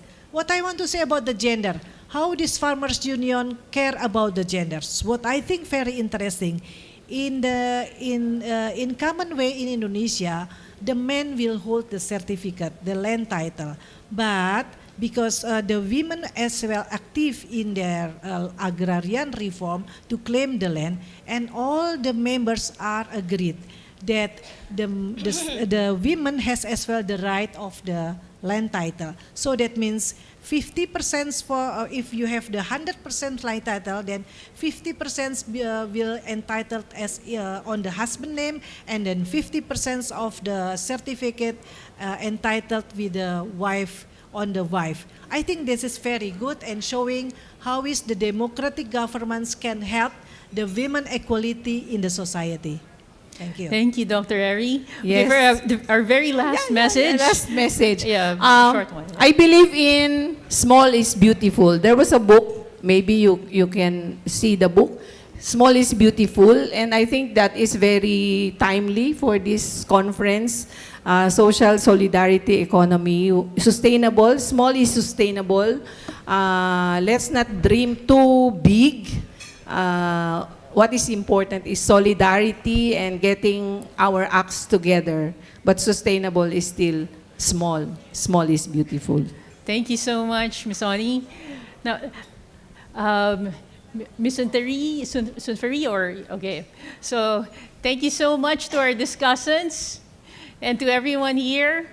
So we'll be ending our session. Thank you. Thank you. Thank you so much for our moderator and our esteemed panelists.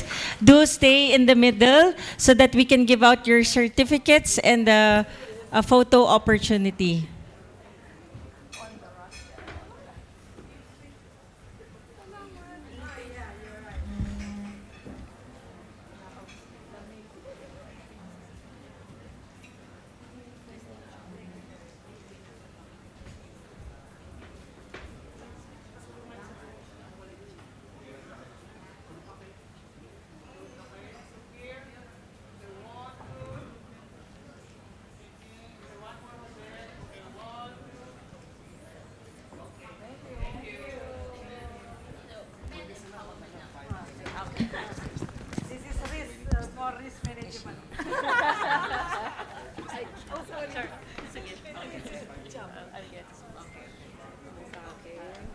Thank you very much once again to our panelists and moderator. Truly, there's not enough time to talk about women and youth as one of the marginalized sector in all of Asia. So do enjoy your snacks. They are slowly being served. We will take a 5-minute break. And so you can do your nature break, connect with some people, new faces in this room, and do please enjoy your snack. We will be back in 5 minutes.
Oh.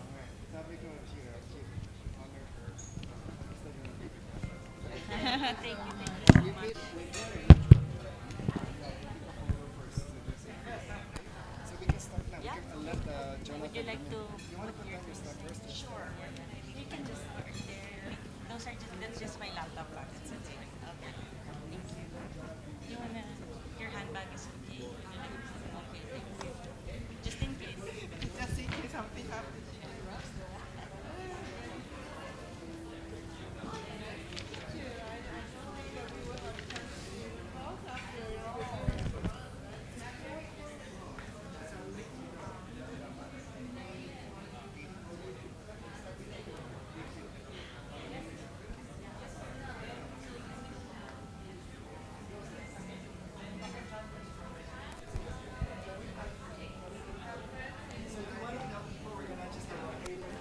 Yeah. We'll ask Jonathan to come in already. Sorry? Jonathan can come in. Ah, okay, okay. Go first. Okay, okay. But everyone's here. Everyone in your room is here. Okay. Okay. Hi, everyone. Do continue eating your snacks. Get some coffee while we proceed with our next panel discussion. But before that, we will have a photo opportunity first as we are managing our panelists' schedules as well. So before we even introduce them, we will show you their beautiful faces. Okay, so can we put the Zoom screen now so we can have our online guest on the screen already?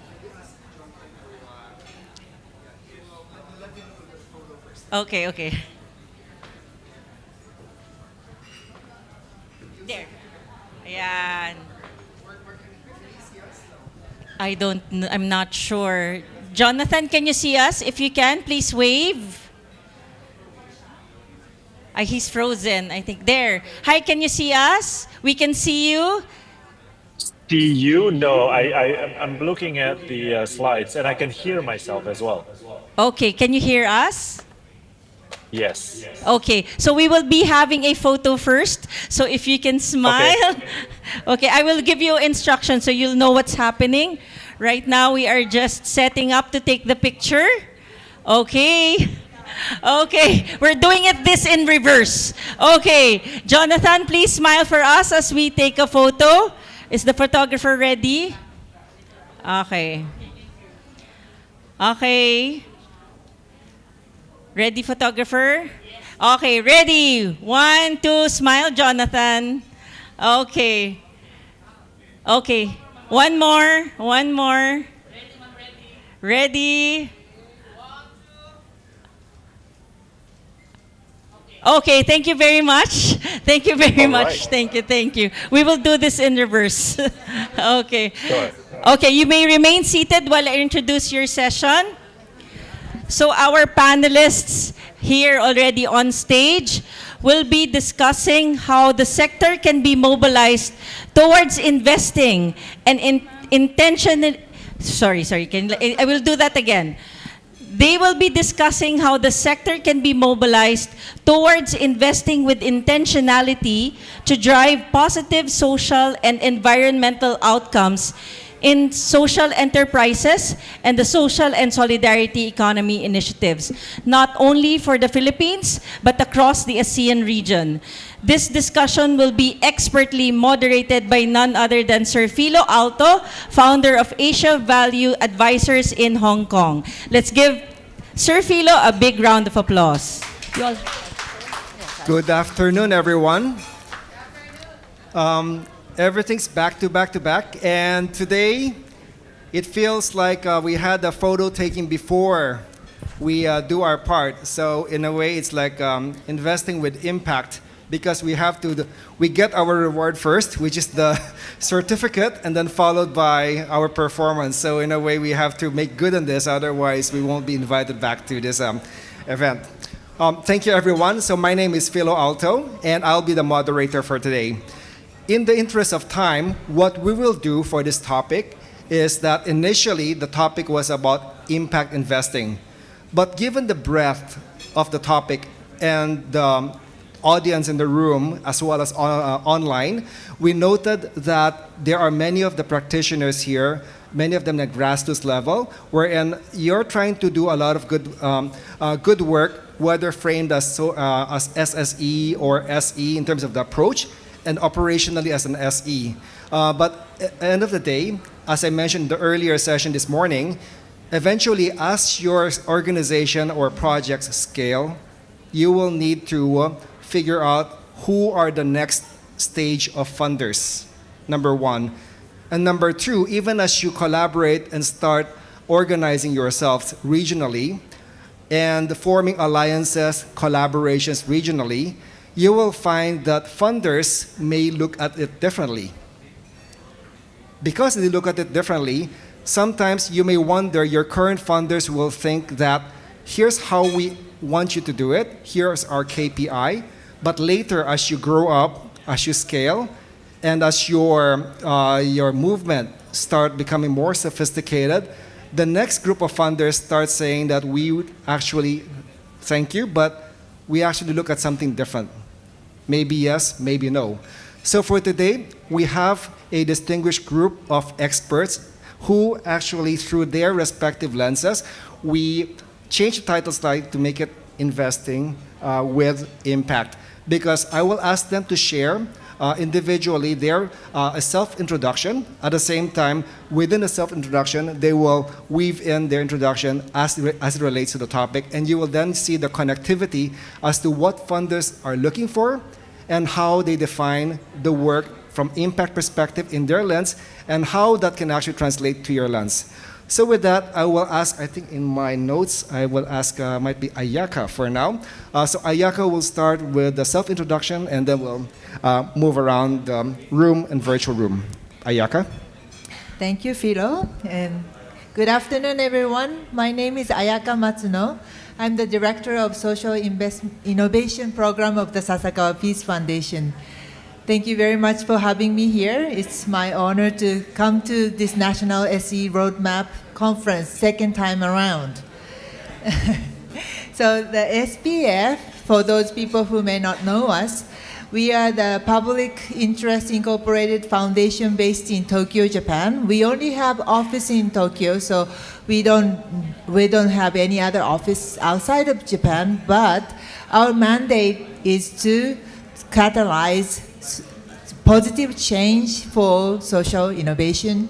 So that's why we would always work together with local partners. In case of the Philippines, we work with Bayam Family Foundations and then many more people. Yes. So back in 2017, just to give you a background of impact investing, we are a foundation, but then we thought that, okay, there are so many polycrises happening in the world.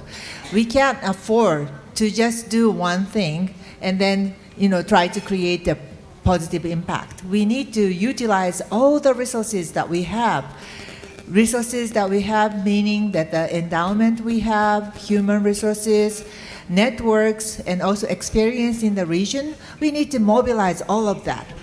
So we usually were grant makers up until 2017, but then we decided to utilize part of our endowment for impact investing. So we established Asia Women Impact Fund in 2017.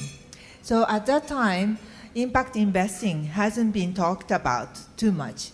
So it was a still early stage, especially in Japan. And then especially the foundation, Japanese foundation, which is usually very conservative, to really think about, how we can really create impact, utilizing all the resources what we can use. So that was a very innovative approach. And we specifically put the lens to create positive impact on women and girls in Asia. So that was an endeavor for us to be the impact investor, and we have allocated around $40 million up until then.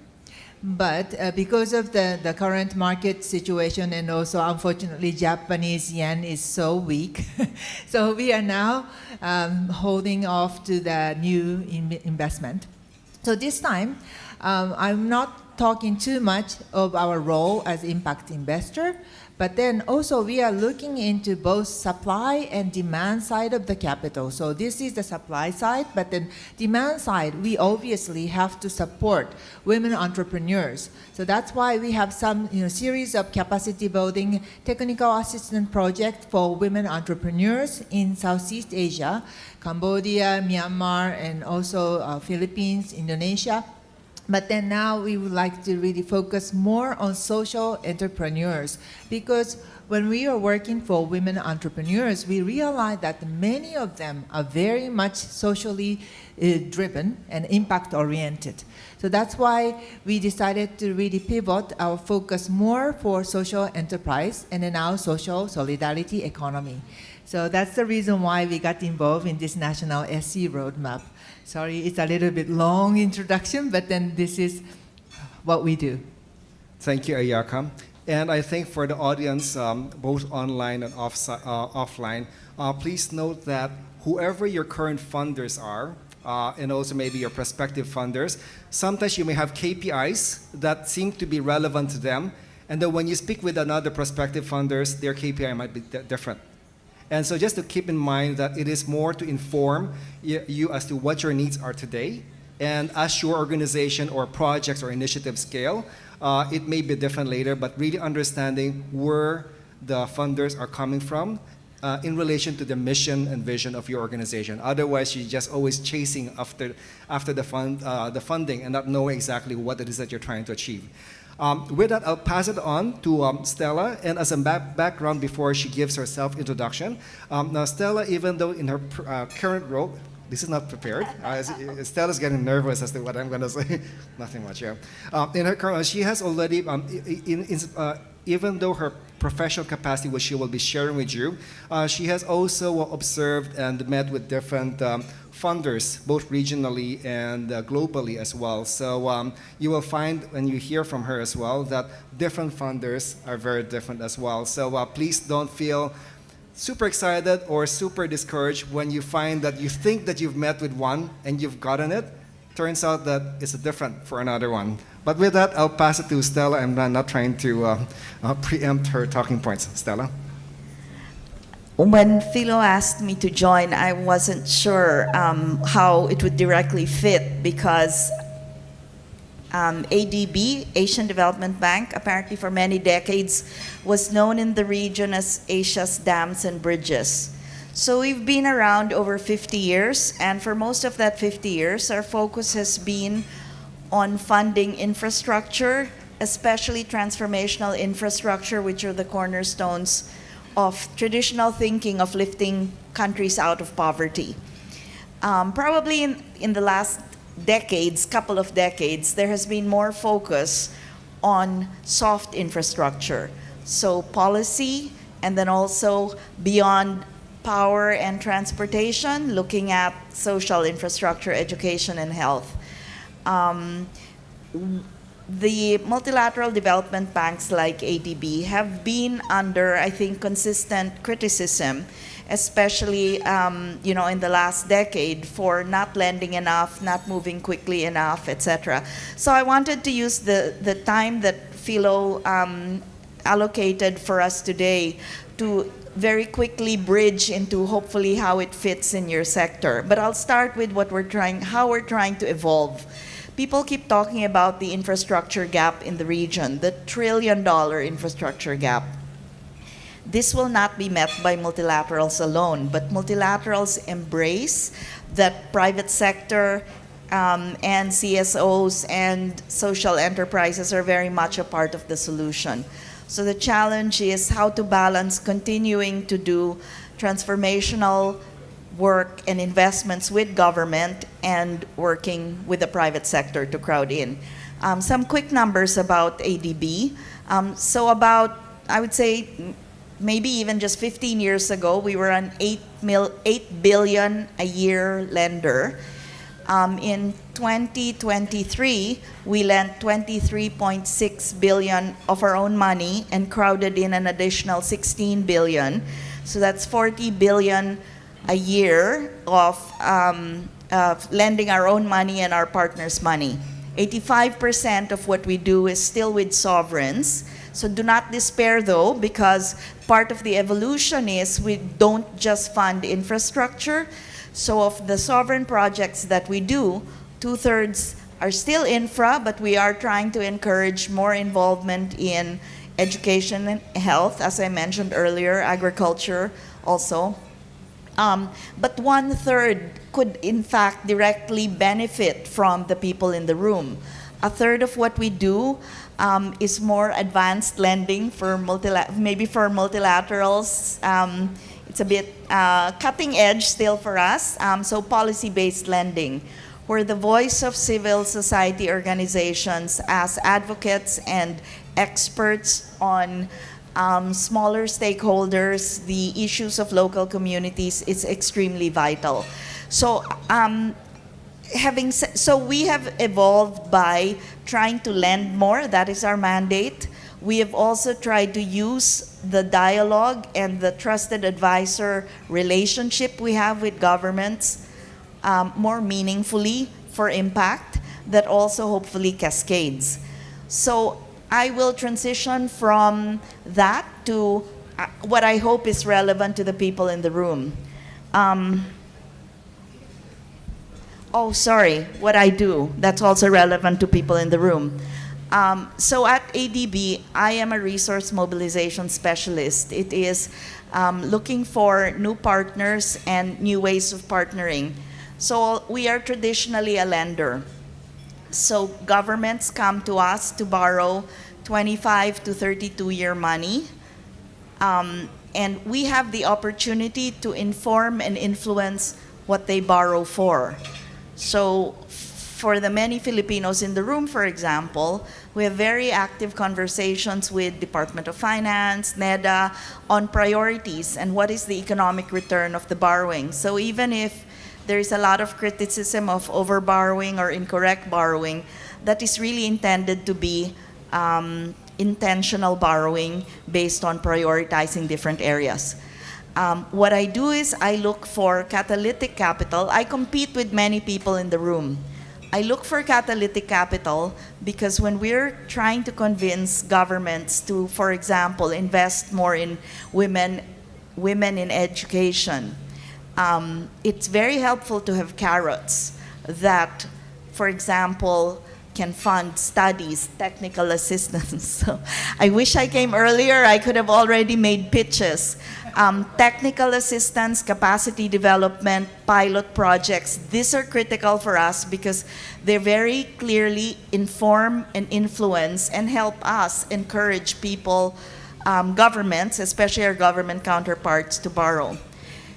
Working with government counterparts also allows us the opportunity to brainstorm how collectively we can partner to crowd in more private sector. So that's the connection, okay? To the people in the room, there are two angles where I see potential to work with ADB if you've not considered us a potential partner yet. First of all, although we are more recognized for 85% of the lending we do is still at the sovereign level, we are very actively looking to reach the last mile. That can include our finance modality called financial intermediation lending, where we identify suitable on-lenders. They could be microfinance institutes or other financial intermediaries in the Philippines. It could be DBP or other banks that are interested in MSME lending, for example.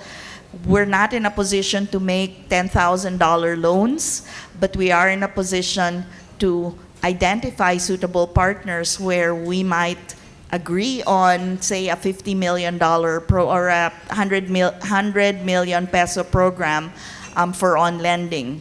The role of catalytic capital, which is my job, to look for catalytic capital like that, can be to be part of the financial intermediation process to fund technical assistance for the financial intermediary to make them, for example, more aware of climate adaptation solutions that agri-SMEs want to be more aware of. How, for example, being able to provide 2-year loans to farmers will make a difference beyond funding for the harvest, right? Because it then allows them to think of maybe looking at solar dryers, looking at cooling systems, etc. So financial intermediation is one way for us to reach the last mile. We're also very actively supporting. We look for catalytic capital to help us with community-led solutions. So maybe some of the CSOs or social impact investors in the room are in fact either knowledge experts, advocacy experts, service delivery experts that can partner with us, because this is part of, it's beyond the projects you don't see, but we're very actively involved in that. So that's a direct link to hopefully the people in the room. That's my cue to stop. Thank you, Stella. So I think you will notice that definitely is the right room for this conversation, because the first 2 days of our sessions, we talked about being very lonesome in our respective sectors, in our respective work. And it feels like we are the funders. And from Stella's perspective, the number may look big in terms of what they're trying to do, but they cannot do it without the framing, without the organization that can be created via SE or SSE, however which way it gets eventually coalesced over time. So I think we have the two perspectives, and of course Ayaka's perspective as it relates to catalytic philanthropy across different segments that can be happening right now. So with that, I would like to then turn it over to Dr. Jonathan Chang. Instead of a short introduction, he can immediately dive into the discussion with a context that I invited him to this forum because Dr. Jonathan Chang is an old friend. He is one of the very earliest pioneers in the impact investing social enterprise space.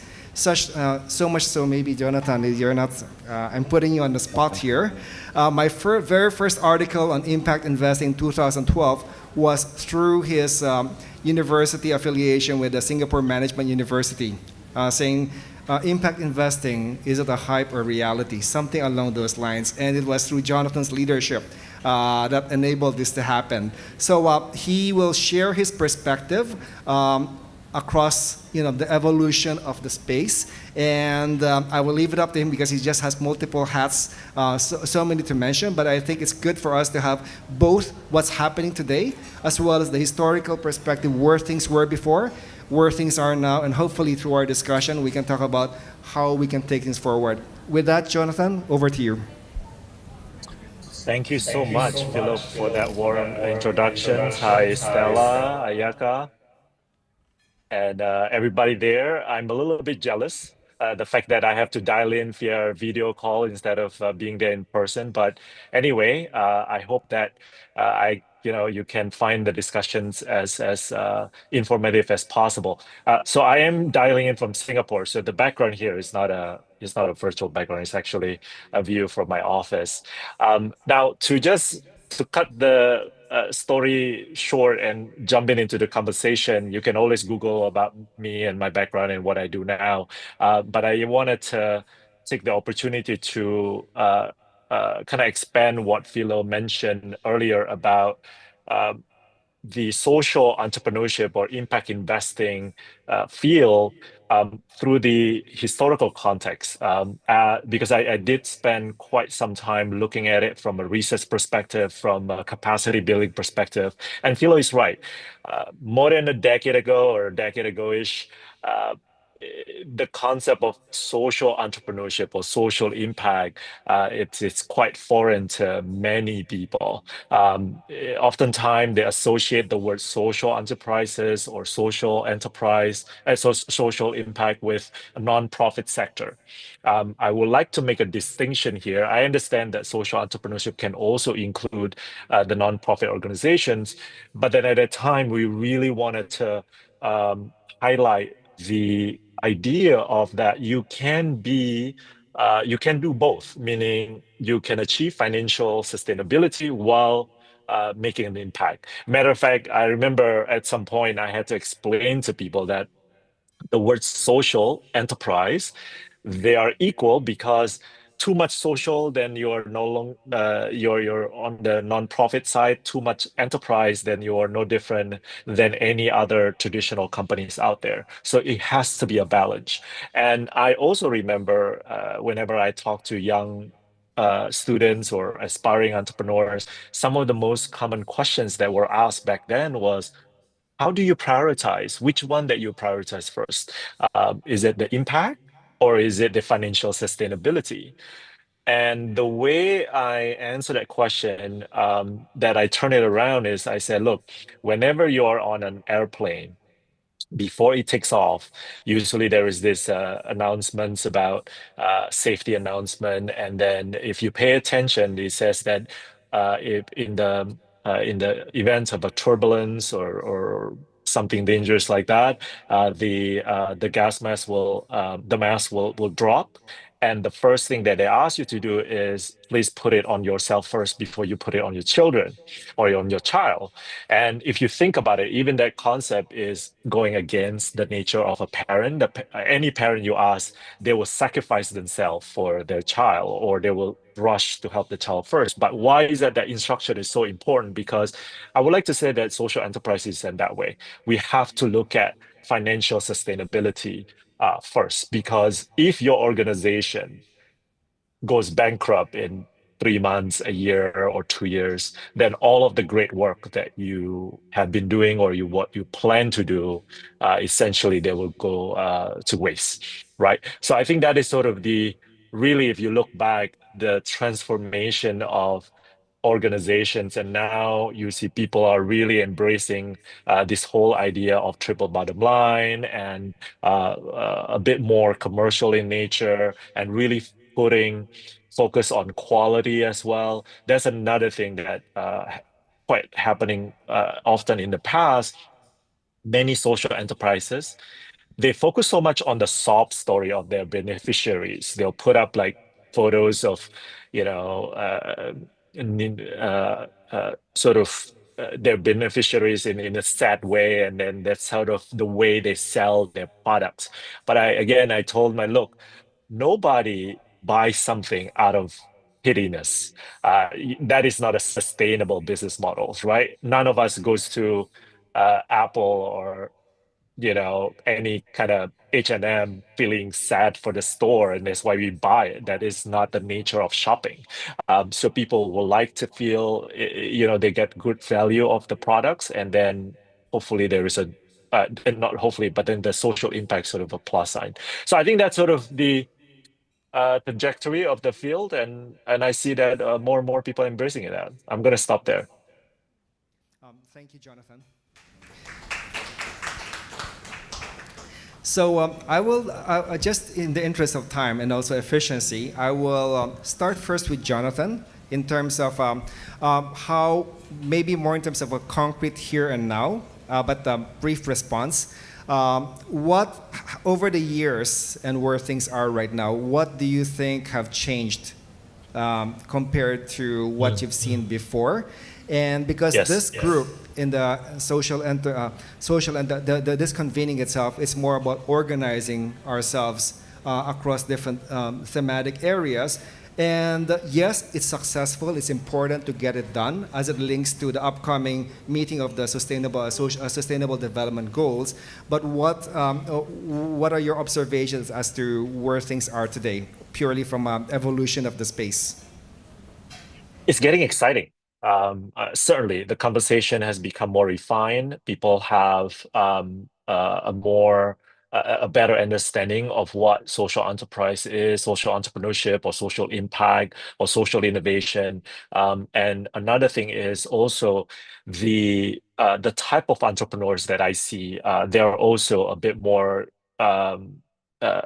they have a lot more commercial drive, and they're thinking about, again, profitability and then also impact at the same time.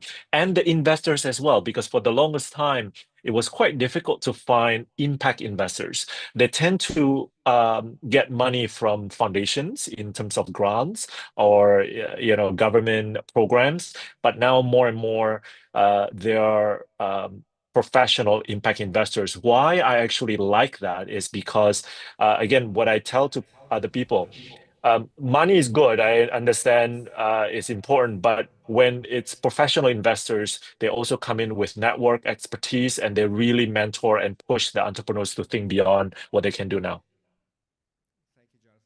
I'll move on to Ayaka. And before the session, I had a brief catch-up with Ayaka as well. And we talked about some of the work of SPF is doing as it relates to catalytic philanthropy as such. And hearing from Jonathan as well, you know that from impact investors' perspective, they're always looking at the final product in terms of what is it that we're investing in, for example, right? But there are many other funders across different levels, different approaches that needs to help out to create that work in process products before they become products. And how does it happen? So maybe Ayaka can share some of the work of SPF as it relates to this discussion. Thank you. So the foundation often consider the risk capital providers, even in the blended finance space, and which is great. But then, unfortunately, in Japan, Japanese foundations are very conservative, and then at this point, we are not willing to, or we are not ready. It's still premature to talk about that. So, but then whenever we are talking about supporting those initiatives, there are different ways to do it. So conversions, which is the knowledge hub of blended finance, defined that 4 archetypes of blended finance, and one of which is design funding. So this is a grant, but then we can really design and support behind the scene of any product that is made. So I just wanted to give you a quick example of how we are working together with you guys on National SE Roadmap. For example, the work that Dr. Ben has done, I think 2 days ago, he has announced that social enterprise financing platform that was launched. Because we realize that the social enterprise, SSE entities, everybody will face some financial challenges, and then they need to have access to capital. So how we can really facilitate that?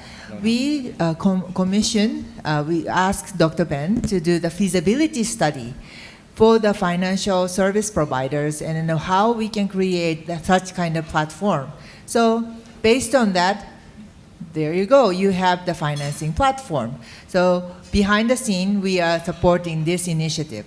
That's number one. Another one, yesterday we talked about this LGU initiatives to localize National SE Roadmap.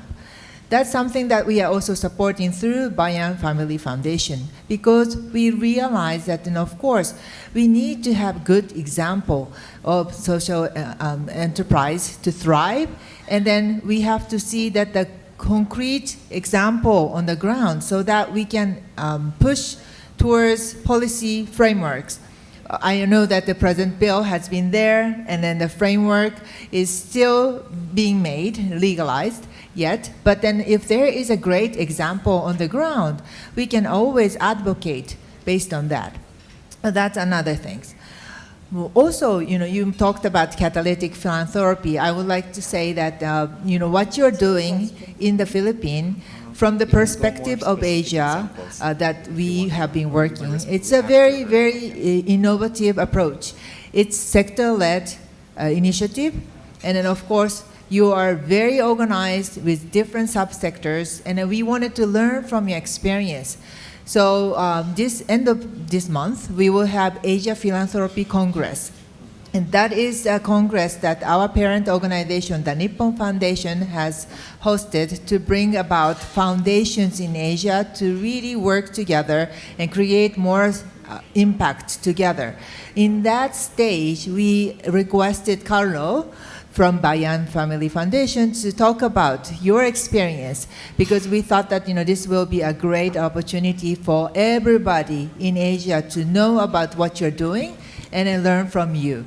So this kind of background work is the work that we have been doing, but then we consider that this is an investment. In terms of the return, we can really get the social return on investment, so SROI, right? So not necessarily the financial return, but then in this case, social return that we are expecting. Thank you, Ayaka. It's clear that you have different segments of funders and supporters, where they're supporting the building of pre-designed opportunities for learning to support how to support different thematic areas. And I think before I pass it on to Stella, just want to say that your work, you convene and speak with each other this year and next year and the following years, there's a big opportunity to aggregate and understand how you define yourselves and your work. And also at the same time, having Stella and also Ayaka in the room and all their other funders as well, seeing exactly what are the other ways by which they support and get involved. This is where, because they need the data, they need the inputs from you and from your convenings, so that it makes it easier for them to go back to their respective partner conventions. Because, for example, at the philanthropy conference, the foundations among themselves, they also have, each of them have different funding criteria as well, but they need to get the inputs and the data, something that you will be able to do so in your ongoing work over the next few years. I'll pass it to Stella in terms of deeper dive in terms of your examples or reactions to what Ayaka and Jonathan mentioned.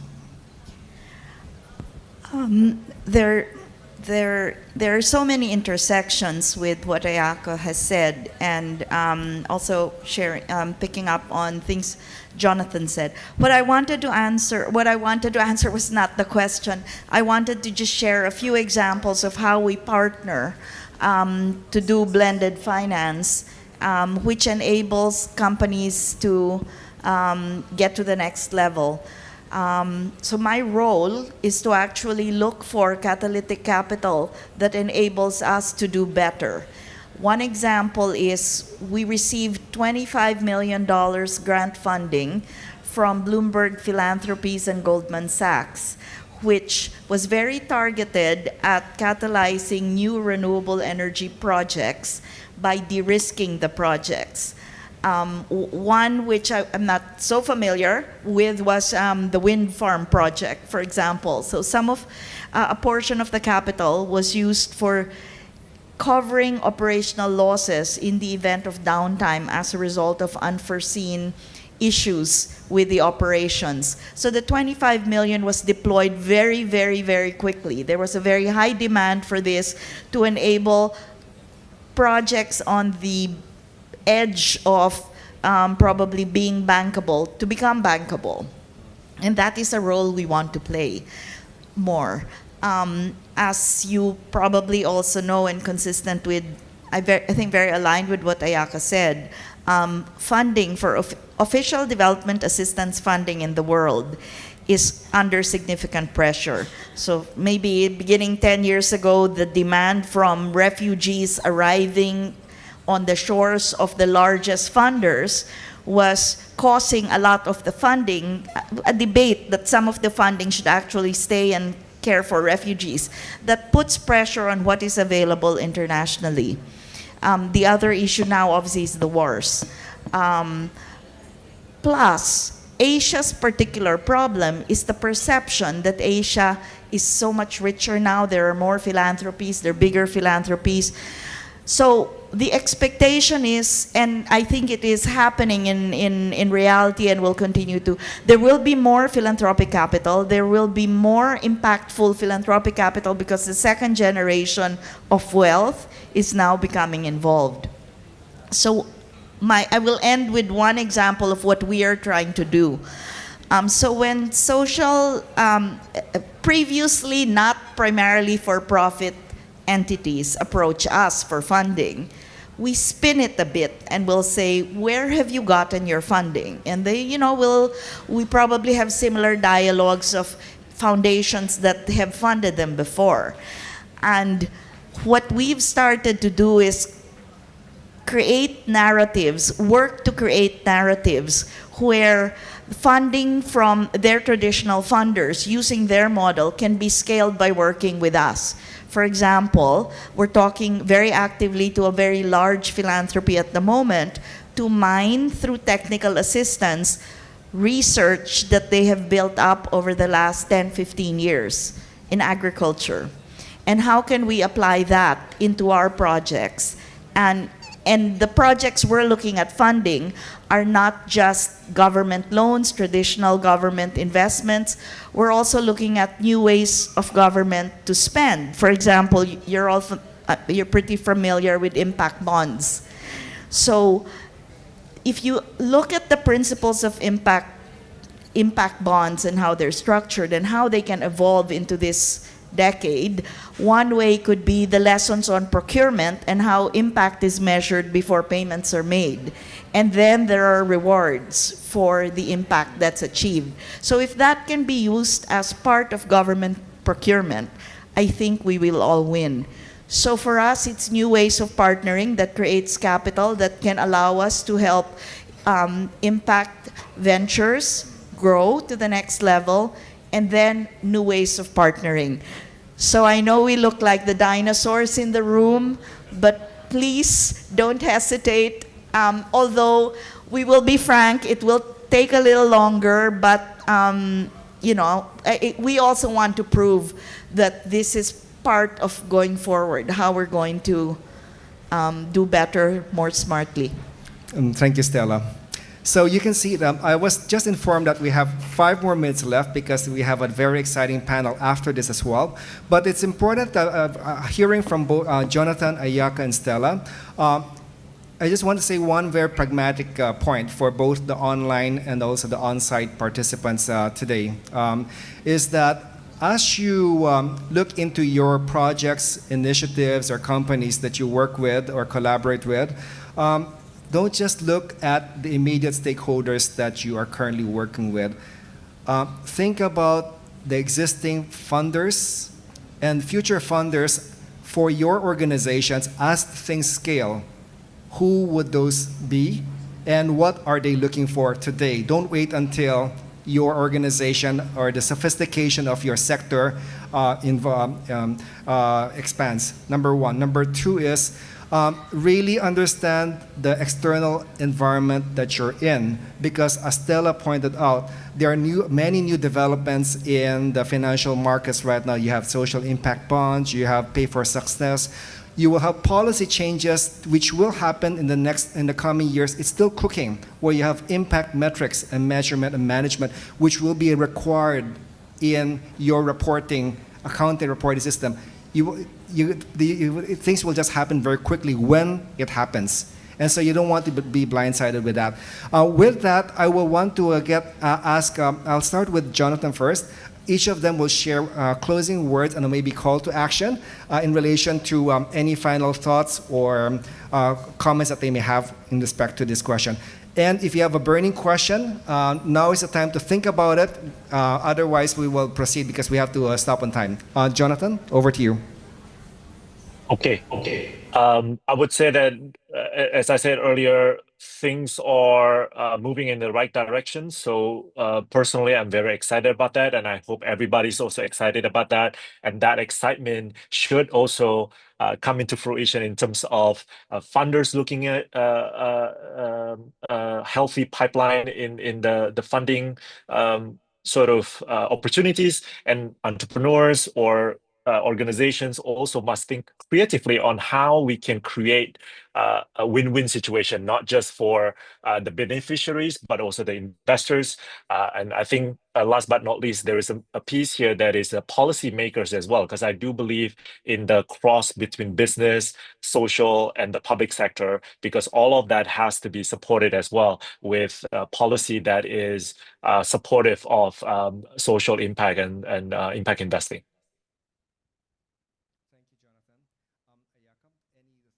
also as you leave your comments as well, maybe what do you think about the movement that the SSE movement that this group is having this year and going forward as well as it relates to your comments? Yes, I can really feel that the energy is, and then also momentum behind you guys. And then I have visited here last year as well as this year, and I can really clearly see that the development and growth. So I think we are on the right direction. I just wanted to say one thing that I noticed. We talked about impact investors today, but in the blanket of impact investors, there are so many different shades. Some are more social, some are more financial focused. And then it's really difficult to distinguish for you guys at the beginning, but foundations, oftentimes we prioritize social over finance. Well, I cannot really speak for everybody, but then still. So, and then foundation strengths is that we have a longer time horizon. Oftentimes we can really provide patient capital and a patient investment.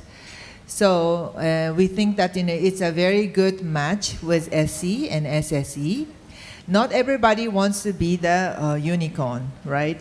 Some people, some enterprises would like to stay cash flow positive, but then not really growing too much, but then at least, to create a feasible community and economic growth at the region.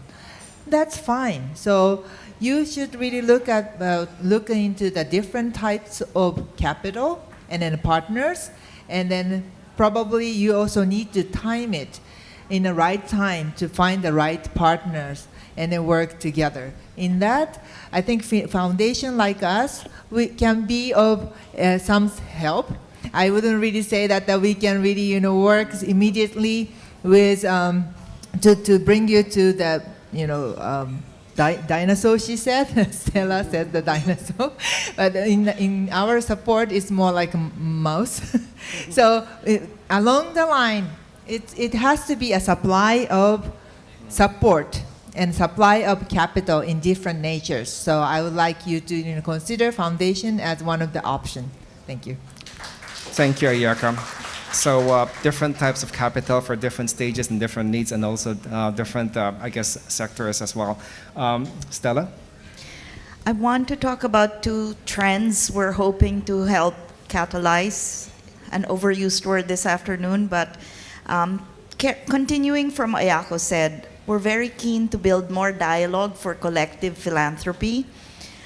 Too often, you have piecemeal philanthropy. And if there is a way people can find commonality and shoot in the same direction, I think in terms of admin costs, starting the grant, monitoring the impact, etc., significant benefits. So we are working with one of the largest collective philanthropies that was born at COP26. So it's a philanthropy of Rockefeller Foundation, IKEA Foundation, and Bezos Earth Fund, 500 million each, focused on energy access and energy transition. You can Google it, Global Energy Alliance for People and Planet. Even if we did that on a smaller scale, pooling CSR money, getting philanthropies, I think it will reduce duplication, it will enable amplification. So for me, collective philanthropy is something we're actively encouraging. The other example I wanted to talk about is new ways of partnering. So we're in active discussions with a previously not-for-profit, and so because of the importance of entrepreneurship in resilience, in poverty reduction, this to me was very attractive. So their premise is they are meant to capitalize entrepreneurial enterprises for renewable energy. So we had a conversation over shared climate alignment, and what we're looking at is connecting what they have done as a relatively small entity and how we can help them scale it. So the intersection with ADB that was obvious to me was to try and connect it with countries in which we have active dialogue with government in education, for example, for skilling centers, and to include prioritizing in skilling centers the skill of entrepreneurship. We know it's usually a natural talent, but it also can be honed. So we're looking for partners also to think along those lines, and it's that intersection of successful pilots and how do you scale, and if we can scale with government support and government funding and consistent with government policy, I think we will also get a lot more done. So new ways of partnering people and collective philanthropy. If you remember those two phrases and me, this trip was already worth it. Thank you, Stella. So I will not have any closing words because we are out of time already. Just remember that from your perspective that the one other skill set that you have is translation skills. What I mean by that is that translate your work in a way that resonates with your current and future funders. What are they looking for? Not just how you frame your good work and how you define your metrics. Once you have that translation mindset within your organization and communicating your impact, it will be much easier for them, the funders, to look into how you define yourself. And then hopefully, they will also be able to collectively discuss amongst their peers as to how they might be able to frame it. SDG is just one of the many ways, but it's a very easy framing for that. With that, I would like to thank Jonathan, Ayaka, and Stella for their time and contribution. We have one question though. Oh, there is? Yes, there's just one question. You think we just have time for just one question, okay. if I may. Now that the ecosystem is maturing, how are some realistic ways smaller NGOs and SEs can access funds at your level? Okay, we will have a quick answer by anyone who wants to volunteer for that one. Mindful of time. Yeah. Anyone? Oh, I will. I Okay. thought I answered it already. So Yeah. actually Okay. what we're trying to do is to enable funding at the last mile level. So if there are specific thematic areas in alignment with potential philanthropies or catalytic capital, we're very interested to talk, then we'll be able to benefit a group of similar like-minded businesses at scale, then it becomes something we can help with. Okay. Thank you very much. Thank you Thank very you so much for that. Appreciate it. Thank you. Thank you very much for your time. Thank you, Sir Philo Alto, for moderating. And thank you very much to our wonderful panelists. Thank you. Even Sir Jonathan, who's here with us virtually. Thank you so much, everyone. Okay, let's give them all a big round of applause. Thank you very much.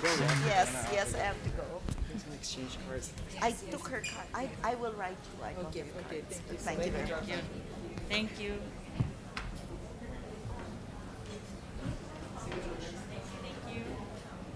Yes, thank you. And for our final session, we are excited to dive into the effective positioning of interventions for the migrant domestic worker sector and their families.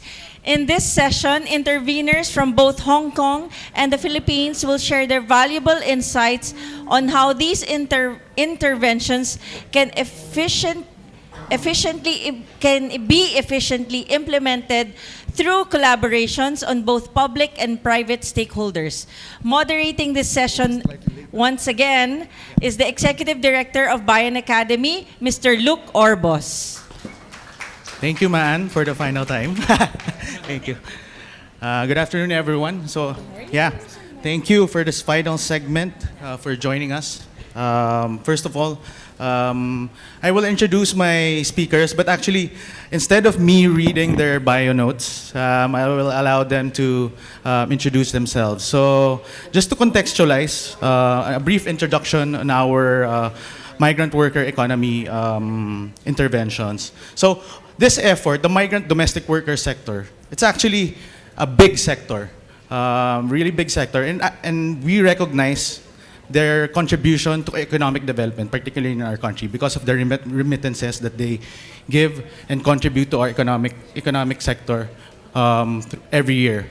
So Recently, we've been going to Hong Kong. That's why we saw initiatives, intervention initiatives. So we're deep diving on the migrant domestic worker sector in Hong Kong. But this could be a model on how we'll do interventions eventually to the Middle East, other parts of Asia, North America, and the Australian region. So I'd like to welcome first my on-site panelist, Mr. Paul Nang. Thank you, Luke. Good afternoon, everyone. I'm Paul. I'm from FAIR Training Center. I would like to speak on behalf of our Executive Director, Amy Gloria, who unfortunately won't be able to make it today.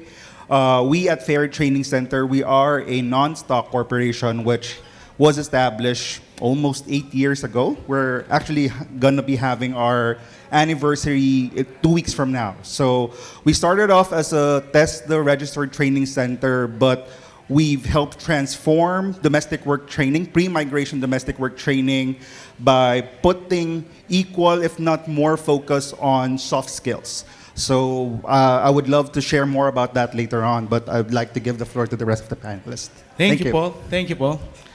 Make yourself comfortable there. Right. My next panelist, I'd like to introduce our online panelist.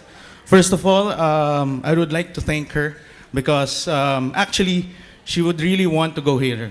She was actually willing to go here, but because of some visa requirements, that wasn't her fault, more of our local immigration requirements. She couldn't go here, but she was actually willing to go here today for a physical attendance. So I would like to introduce Ms. Manisha. Ms. Manisha, please. I would like to introduce Ms. Manisha. Maybe you could give a brief introduction about yourself and also about help domestic workers. Thank you. Hi, good evening, everyone. Thank you so much for being here with us this evening. I was very excited to join this conference. So as Luke introduced, I am Manisha Vijay Singha. I am originally from Sri Lanka, which is also a sending country for OFWs, which is one of the reasons why this cause is something that's very close to my heart, because I have seen the impact that migrant workers have on a country's economy, social fabric, how it uplifts communities. Help for Domestic Workers, we are a very old organization. We were established in 1989. This year is actually our 35th anniversary. And the organization focuses on empowering migrant domestic workers who are in Hong Kong and making sure that they have all the tools, the skills, the support they need to have a good experience in Hong Kong so that they return back to their home countries better than they came when they first came. Before I came to Hong Kong in 2013, I had worked with UNICEF and Save the Children Sri Lanka. So I have around 14 years of experience working within the social impact space. Looking forward to this discussion. Thank you, Manisha.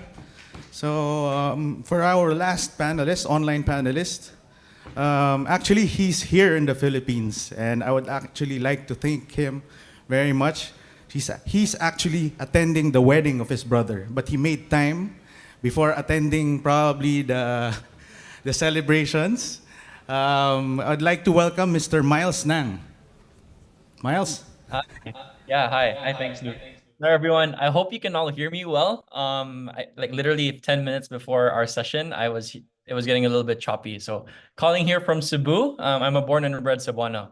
So thanks again for having me. As Luke said, I'm actually dialing in from a hotel room right now. It's my brother's wedding in approximately 3 hours.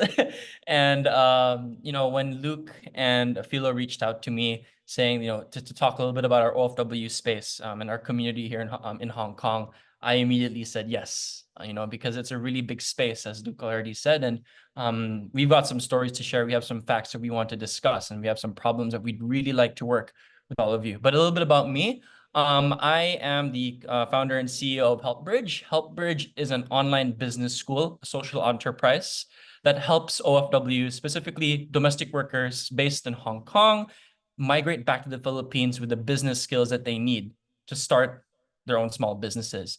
From accounting to digital marketing to Canva to setting up a business plan at the advanced level. What I've done with my team is establish an online platform for domestic workers to get their skills. So once they reintegrate back, they're confident to move towards post-deployment life how do they start their own enterprises? And ever since establishing ourselves around 3 or 4 years ago, we've helped over 2,500 domestic workers now, mainly OFWs, gain the skills that they need to fully reintegrate in the future. Besides myself at HelpBridge, I'm a born and bred Cebuano, and the reason that I'm motivated to be in, obviously working in this in HelpBridge, or really just being in this conversation, is I grew up with the Yaya myself. Growing up in Cebu, in a smaller part of Cebu, my Yaya Riza has taken care of me since I was pretty much brought into this world. And like Riza, like me, Riza wanted to go overseas, be it in her own way, to pursue her dreams and to help her family. It's just that for her, it was different. Like we like to say in the Philippines, OFWs are our heroes. But what I learned over the last 6 years of being in Hong Kong is that the situation is not as easy as it might seem. And so I'm here to really talk a little bit more about that and how we can work together, both from the Philippine perspective and from the Hong Kong perspective, as somebody who's been in both places. So huge pleasure to be in this conversation right now. Thank you, Miles, and advance congratulations to your brother and to the family. Well, let's move on to our discussion today. So I guess my first question is with Miles. Actually, he answered some of the questions already, but basically, just to for the benefit of the people around here, could you somehow describe how big the Filipino domestic worker sector in Hong Kong is? At least some visual, how big there really is. Yeah, Currently. sure. So as everyone knows, right, OFWs make huge contributions to our economy, right? At least based on PSA's statistics as of 2023, there's about 2.16 OFWs, right? And they contribute roughly, if you just calculate it by the value of total remittance, it's about 10% of the overall Philippine GDP. That's literally 40 billion US dollars, right? But in Hong Kong specifically, there's about 400,000 migrant domestic workers. They make up 5% of the population. But within that 400,000, 200,000 are Filipino. The biggest chunk, literally half of all overseas care workers in this incredibly developed city is from the Philippines. And yeah, like Filipinos make up the biggest chunk of ethnic minorities in Hong Kong. And domestic workers are the biggest reason for that contribution, right? And according to the Central Bank of the Philippines, BSP, right, in terms of, if you look at just 2023, the amount of remittance that they contribute is 765 million US dollars. That's a lot of money. And if you calculate it with respect, to put into perspective, the remittance that comes from just Hong Kong from OFWs is 6%.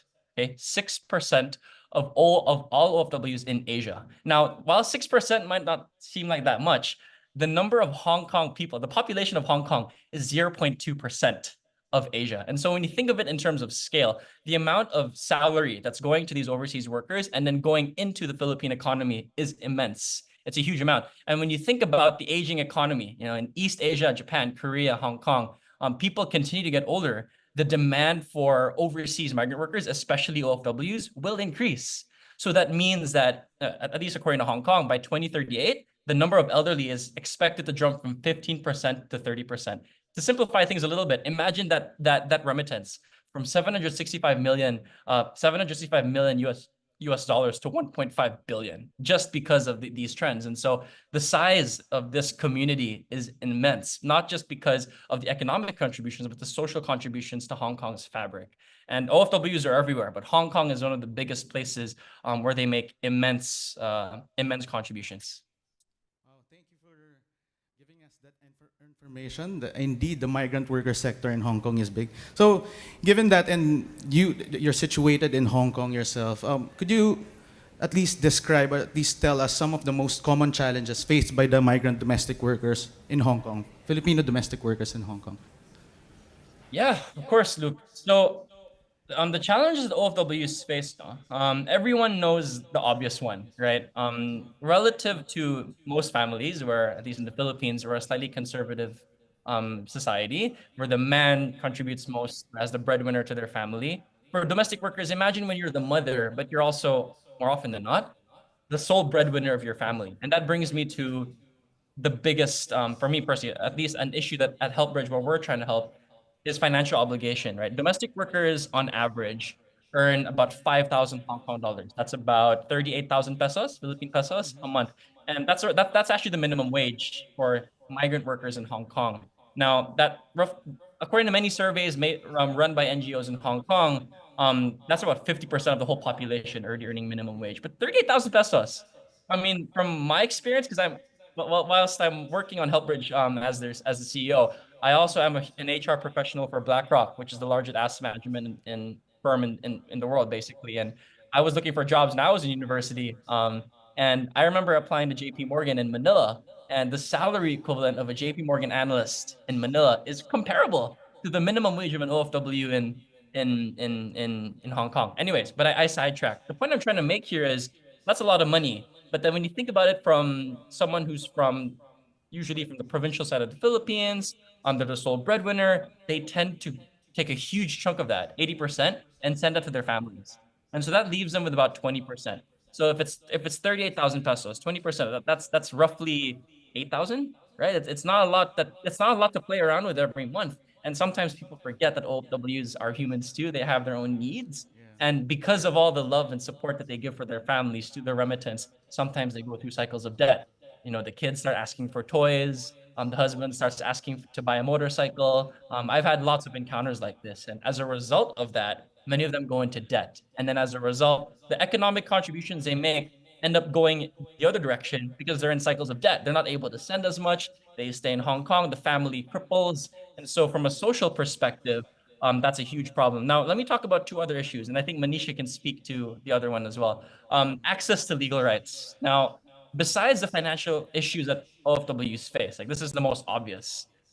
Domestic workers in Hong Kong, at least, and really OFWs all around the world, lack education, enforcement and implementation of their legal rights. Even though in Hong Kong they do have access, they are protected by a 17 clause standard employment contract. Most domestic workers come in not really knowing those exact rights. They don't come in with pure orientation, with agencies looking out for them, really knowing, oh, you're entitled to food allowance, you're entitled to a bed.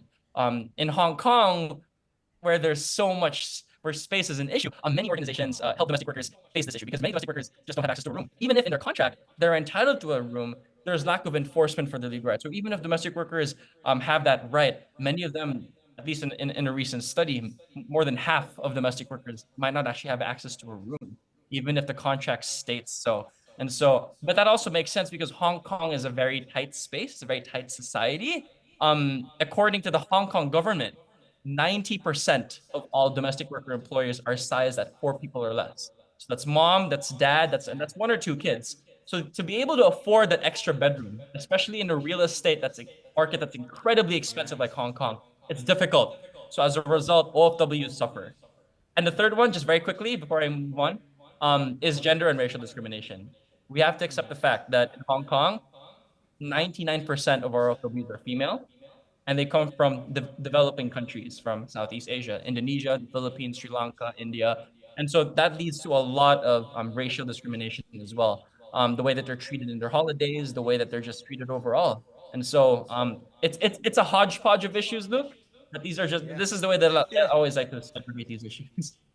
Thank you, Miles, for that comprehensive response. And I believe people here have learned a lot, and you've given them a brief context, more than a brief context, on the situation of the migrant worker sector in Hong Kong. Now, let me turn to Ms. Manisha. Manisha, my question for you is, based on your experience in leading help for domestic workers, could you discuss various intervention strategies? And not only addressing what Miles said, the challenges, but maybe you could dwell on more on pre, during, and post-deployment interventions with regard to the challenges that, of course, Miles discussed. Sure. So, I mean, looking at your question, I'll take it in segments, pre, during, and post-deployment. So one of the things, I think when we say pre-deployment, the interventions that are available in Hong Kong doesn't really look at interventions in the Philippines. So when I say pre-deployment in Hong Kong, I mean domestic workers once they've arrived in Hong Kong, but before they start working. A lot of the pre-deployment interventions that are available for migrant domestic workers focuses on education. making them aware of what to expect at their employer's residence, what are their rights, things like that. And these are usually run by a number of nonprofits. The Philippine Consulate runs a number of different programs as well. But I think one of the challenges we've seen with some of these pre-deployment sessions, which we found out in a report that we published earlier this year called Bridging the Gap, and you can look through it on our website as well, is the fact that when a domestic worker comes to Hong Kong, a lot of the time the information that is provided to them doesn't seem relevant. And I think this is not limited to a domestic worker. I think it's a problem that all human beings have. When we start a new job, when we're excited about new opportunities, it's really difficult to focus on the possible things that can go wrong. And I think this was something that we heard from the community over and over again, that when there are discussions about what could possibly go wrong, how to protect their rights, things like that, a lot of domestic workers find it difficult to relate. And I think one of the suggestions that the community was providing is to talk about real life examples in a lot of these pre-deployment education programs to make it more relevant to them, to make it more realistic, to make them think that this is something that they do need to be mindful of. So that's kind of the limitation in terms of the pre-deployment interventions in Hong Kong. Then we move on to during employment. And I think during employment, the interventions that are available can be divided into two major sections. So one is education on personal development and well-being. So this is anything related to education related to their rights, education related to their finances, education related to their future, similar to what Miles and Help Bridge does, whether it's thinking about the future, setting up your business, things like that. Or it can be education related to their mental health, navigating the healthcare system, conflict resolution skills. So that is really looking at personal development and well-being. The second aspect of intervention that's available in Hong Kong is crisis response. And this aspect of work is really reactive. So this is basically, when a domestic worker loses their employment, faces abuse, faces exploitation, there are services, and Help provides some of these services to make sure that the domestic worker doesn't fall into bigger problems. So for example, as many of you may know, in Hong Kong, domestic workers have to live and work at their employer's house. So if they lose their employment, and a lot of the time this will happen very suddenly, if there's a conflict or dispute with the employer, the domestic worker suddenly finds themselves without a place to stay for the night. And crisis intervention services are really vital to prevent that domestic worker being exploited by somebody else in that situation. So, for example, if the domestic worker loses her employment in the middle of the night, if there's shelter available, they don't have to go to, a third party who might ask them to engage in sex work, or who might ask them to take out illegal loans in order to secure safety and shelter. So that's kind of how the during employment process works in terms of providing support. One part is focused on personal development and well-being, and the other part focuses on crisis response. Moving on to the third aspect, the post-deployment. Again, the interventions in Hong Kong focuses very much on post-deployment insofar as it is as soon as they don't have employment and up until the point they leave Hong Kong. And I think that's one of the biggest challenges, because there is no ongoing service up to the point that they come back to their home countries. So as soon as the domestic worker boards the flight, there is no support. And I think that's a real gap that we have, again, found, where if somebody is vulnerable, if services suddenly cut off the moment they board a flight, that's not going to help them set them up for the future. And I think the post-deployment, the other challenge is all of the post-deployment interventions are once again focused on crisis. If somebody loses their job, if somebody has a healthcare problem, has to return home, that's where a lot of the post-deployment interventions in Hong Kong kick in. There isn't a lot of conversation around a domestic worker who has completed her contract, who is leaving because she chooses to. And the only programs that kind of address that gap is, again, the programs like Help Bridge that is offered to a domestic worker while they're employed, where they learn skills and things like that. But specifically, there is a gap in terms of post-deployment. What does that mean for a domestic worker who's not in crisis, who is actually going to something better back in the home countries?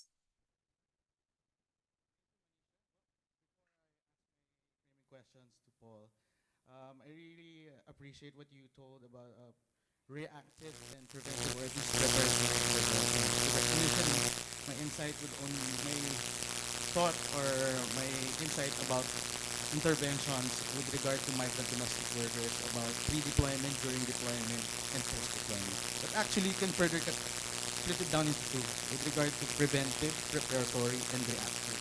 Because if we kind of sift through this and try to integrate everything, somehow, maybe, correct me if I'm wrong, post-deployment measures or interventions can actually be done during deployment or even pre-deployment. I think I'll hear that from you guys later, but that's my insight. When I was hearing it from you, actually I was gonna ask you later about gaps, but you somehow answered it. But okay, we'll move on to that again later. But for Paul, hi Paul, thank you for being here again. Based on your experience as in managing Fair Training Center, could you discuss the importance of capacity building interventions during pre-deployment stage? Sorry. And what specific capacity building or training themes would you consider the most critical for migrant domestic workers to undergo to? Yeah, well, basically Miles and Manisha set the right tone in terms of how we would want to discuss this. So just to put more context on training for domestic workers. So domestic workers here in the Philippines have to go through a tested training called Domestic Work MCT. So that's one of their requirements for them to get deployed to Hong Kong or whichever country that they will enter. After they go through tested training, they would go through a pre-deployment orientation seminar, which is developed by our OWA, which is the Overseas Workers Welfare Administration. So technically here in the Philippines, we already have various training programs for domestic workers. However, as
or even before they leave, they would have had to borrow money from lending companies, from their relatives, from their friends, just to get through training, just to get through their application processes. So because of this problem, we've seen an opportunity to better prepare workers so that they could be more successful. So the training that we've added, the components that we added focused on soft skills. So we added financial education on their training. That means that even before they leave, they have to understand where their money is going to. Just like what Miles mentioned, it's a big problem that they're having with families because all of a sudden, the mother who is supposed to be taking care of the household suddenly becomes the provider, and then everyone left behind would not know how to manage their finances. That's why at Fair Training Center, we are very proud to have devised a way to teach them, also their family members, by having a contract that they would have to agree upon before they leave, that this is where the money would go. This is how we would manage our finances when I get to Hong Kong, so that none of the money would go to waste and then we could get closer to reaching our goals. Another thing is really the capacity of our Filipino workers to adapt. Filipinos are very known to be adaptive in terms of dire situations. We are known to be resilient, right? And it has become a very negative note in most recent years. But as our fellow panelists shared, the lack of preparation that led them to be less prepared to deal with difficult situations, led them to make bad decisions, and or eventually led to them being terminated by their employers. So we added levels of soft skills training in terms of understanding their rights, which is very crucial. You would be surprised that many domestic workers, when they get to Hong Kong, they would not even know how much they have for allowances, or that they are actually eligible to go on rest days on Sundays. So all of those other things that would prepare them, but most importantly for them to be more successful and to avoid any of the crisis responses that Manisha mentioned, we also added a professionalism course in the training. So the professionalism course allows them to understand that they, as domestic workers, they're not just domestic workers. Here in the Philippines and even across the world, domestic workers are treated like secondary workers or migrant workers. But as we've shared earlier, domestic workers here in the Philippines have contributed a lot in terms of the GDP, in terms of the remittances. So they have to understand themselves that they are professionals, that they have rights, that they can actually talk to their employers, that they could actually have recourse mechanisms available for them so that they'd be able to address any of these problems on site and be able to focus more on reaching their goals. Thank you for that, Paul. I believe that's really good what you're trying to push in your Fair Training Center, because we also in our organization we believe in pushing for soft skills, more on the value and professionalism, because I think this will go longer, meaning more sustainable in with regard rather than just upskilling. Of course, that's one aspect of upskilling or making them more competent when they go abroad. But soft skills indeed are really important because it actually helps them to, like what you said, the spillover, meaning the first 3 months. It will help them cope better if they are really trained well. But I understand there are some gaps in the home country, like what we will mention later. So I think we're almost out of time. But last question, and this is for all of the participants. And maybe when you answer this question, also it could be your closing statement. You could add also your closing statement. So for all of our panelists. So we know there are a lot of organizations, a lot of good organizations actually doing good interventions for migrant domestic workers in Hong Kong. Given this, where or what do you think is the gap? Or what are the gaps? Or otherwise stated, what do you think is lacking in the efforts for the intervening organizations to be more impactful? So let me start. Maybe we can start with Miles again. Yeah, sure. Thanks, Luke. So I'm gonna answer your question and also kind of use this as a call to action, all in one, really. So when I think about the last 5 years that I've had just supporting OFWs, growing up with one since I was a kid, and continuing to do the work I do now. Well, I think this is an elephant in the room. The OFW problem is multifaceted. It's incredibly complicated. And that's because every single OFW has a different problem. And it's such a deep, intertwined problem that intersects with legal issues, financial rights, legal rights, family, mental health, right?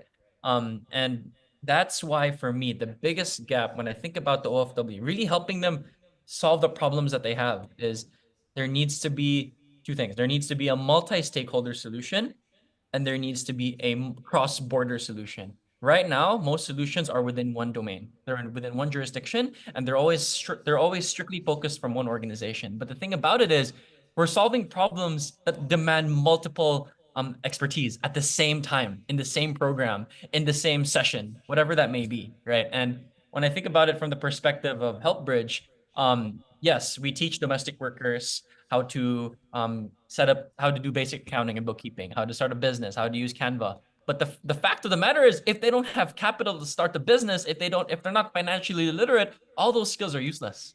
Couple that with the fact that if they don't properly integrate back with their families, working with organizations that know family planning, reintegration, that's another expertise that I don't have. And so for me, cross-border multi-stakeholder solutions are more important now than ever before. And yes, it's difficult, but this is the way that it's supposed to be. And frankly, this is why I'm in this call, even if it's my brother's wedding, because I have personally been, I think now has never been a better time to start working together. And this is my kind of my way of selling myself, but also letting it be known we need to work together. There needs to be collaboration. Otherwise, our solutions will not work. I'm just gonna go straight to the point. Getting to know, as a Filipino myself who's grown up in Cebu, and now having shook hands with all the leaders of this amazing OFW sector in Hong Kong, we need to work together, and it's hard. But that starts with initial conversations, and I know that the people in this room, this room that I'm not in, but I see this room, are grassroots leaders, people who know the struggle. Maybe many of you have OFWs in your families, in your friendship circles. You know what it's like. But then you might not know what it's like once they cross that border. But that's what these organizations in Hong Kong know. And so we need to have conversations on the logistics, the operations, the design of our programs. How do we equip them with all the things that they need to be able to reach their dreams, reunite with their families, be financially literate, do all the things that they want to do so that they can continue to be heroes for their families, even when they're not overseas anymore. Like for me, that's why post-deployment is something that I'm really looking out for. And so again, my closing words is just, while OFWs are the heroes of Hong Kong, our so-called heroes are in dire need of our help right now. They really are. And the only way for us to liberate them from these systemic hardships is systemic solutions. And so please, thanks again for just having me, and really would hope to get in touch with some of you. You can reach out to me over through LinkedIn or maybe through email. I don't know how to get in touch, but I really hope to have more conversations with you. Thank you, Miles. Before I turn it over to Manisha, I won't forget what you told me when we last saw each other in Hong Kong. You said, "Enough meetings. Let's do some action. Let's do it now." So it stuck in my mind. I'm tired of all these meetings, Doug. We just need to move. Honestly, you just gotta move, man. We'll do it. We'll do it. Thank you, Miles. Manisha, thank you. Hello. Oh, that's a tough act to follow. I think for me, it's two key takeaways. One, I think, and this is learning from the work that we're doing in Hong Kong, I think we need to shift in the way we look at migrant domestic workers. There has to be a significant change in narrative.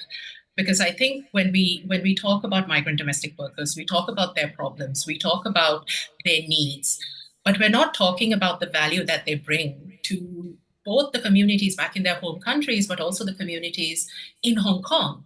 I think, and this is something that HELP does, but also we as a broader thing, I think we need to talk about it from the perspective of the care economy. Because there are people in Hong Kong who would not be able to go to their jobs, who will not be able to take care of their children without migrant domestic workers. So let's stop talking about them as a vulnerable community who needs help, but talk about them as a community that's giving us help as well. They're part of this broader care economy. If they don't exist, cities like Hong Kong, cities like Singapore would actually stop functioning. And I think we need to have those conversations and not just think of it as just helping people. There's so much more than that. And I think, for us, that's involving speaking to employers, making sure that they're part of this voice of change. Because, for example, in Hong Kong, for years and years, we've been talking about the financial challenges of migrant domestic workers. But the issue around illegal loans really started changing only when employers started getting harassed by illegal moneylenders. The moment employers started speaking about how much they're getting harassed, it became a bigger conversation because Hong Kong residents were facing problems. So for me, that's the biggest example of the fact that we need to change this narrative about helping domestic workers, but being like, by working with this community, you're actually helping yourself. You're helping cities succeed, whether that's, cities in the Philippines or whether that's cities like Hong Kong or Singapore.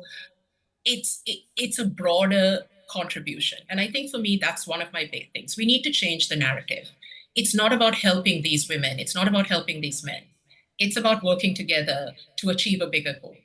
And then the second aspect, I absolutely echo what Miles is saying, but I'll also take it a bit further. I think for me, it is about investing in an ecosystem. There's a lot of initiatives. In Hong Kong, Help did a research. There's around 40 organizations that support migrant domestic workers. And that's a small city, and that's a lot of organizations. But I think we still haven't cracked the code in how we can look at the issue as a broader solution. And as Miles was saying, we need cross-jurisdictional, multi-stakeholder solutions. Because the thing is, it's not useful to tell a migrant domestic worker about financial literacy if you're also not answering their questions related to their mental well-being. If they're stressed or if they're feeling guilty about leaving their children, no amount of telling them to manage their money is going to alleviate that guilt, which pushes them to maybe spend money extra to make sure that their children feel loved. It's the same. It's, if we're telling a domestic worker, how do you set up a business? But we're also not making sure that they can have their employment so that they earn money in order to set up their business. We're not really addressing a problem. So we need to look at it as an ecosystem, and we need to invest in an ecosystem. One of the big gaps in Hong Kong, and Miles can speak to this, organizations like us, we barely get funding to do the work that we do. Because again, we look at it in silos of, this is not a Hong Kong problem, this is not a Philippines problem. Philippines investors invest in initiatives that are based in the Philippines, but then when we turn to Hong Kong investors, they're like, well, it doesn't serve Hong Kong residents. So I would say if you're an investor investing in Philippines OFWs, that has to not stop at Manila International Airport. That has to go further. It has to come into Hong Kong, because that's where they're spending a lot of their time. So, and again, as Miles said, reach out to us. We're available, on LinkedIn, whatever that is. And we'd love to have that conversation of how we can make sure all these dollars, all this time is actually making a difference. And we're investing in something where these OFWs leave home and come back so much better than they've left. Thank you, Manisha. Yes, indeed, that's a good perspective. We'll change the narrative and actually treat it like an ecosystem. Like our overall theme here for the past 3 days, it's an ecosystem, definitely. Like the migrant worker sector, it's a part of the grand ecosystem of the social solidarity economy. And just to interject, about social enterprises, the social enterprise development, I would like to, with the lens of social enterprises, maybe with how social enterprises could be of use to make interventions or make organizations that do interventions with migrant to make domestic workers more sustainable, or use the social enterprise model for interventions for the families that they leave behind in the country. I think that would also work. So last, Paul, I know, just keep it short. I hope, because we're running out of time, but we really want to have your last word, and that's your final. We'll wrap it up. So from the side of pre-migration training, it boils down to professionalizing domestic work. If we don't professionalize domestic workers themselves won't not see themselves as professionals who are capable of asserting their rights, being able to get into training, and being able to avail of all these services that we now have. So the ecosystem is there, the cogs are in place, the government here in the Philippines actually acknowledge the great importance of preparing for reintegration as early as pre-departure. So all of these pieces are in place. It's just really a matter of putting our minds together, working together, finding the right balance in making sure that domestic workers in general would have the most available access for them for training and for success. So that's it. Thank you. Thank you. Thank you, everyone. That wraps up our panel discussion today. Thank you. Thank you, Luke. Sorry, I have to stop you now. Okay. Thank you, Luke. Now we will have thank you so much, Luke, our moderator, and to our esteemed panelists. May I ask you to please stand up? And for our Zoom panelists to please remain on screen. Have a big smile as we are going to take your photo. You may go nearer the screen, please. If you can hear me, I will let you know when the photo is being taken. Okay? Ready? 1, 2, 3, smile. Another one? And their certificates are being given to the on-site participants. We'll have another photo. One more photo, thank you. 1, 2, 3, smile.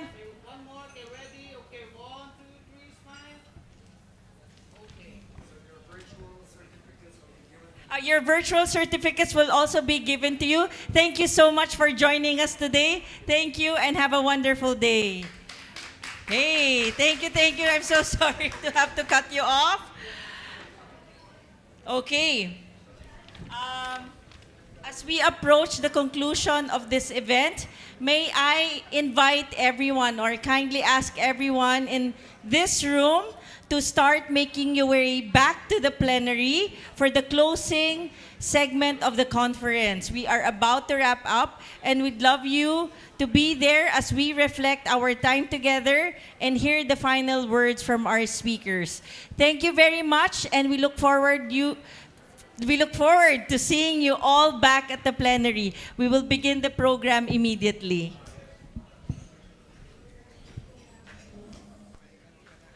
Isa pa, closing na. Malapit na.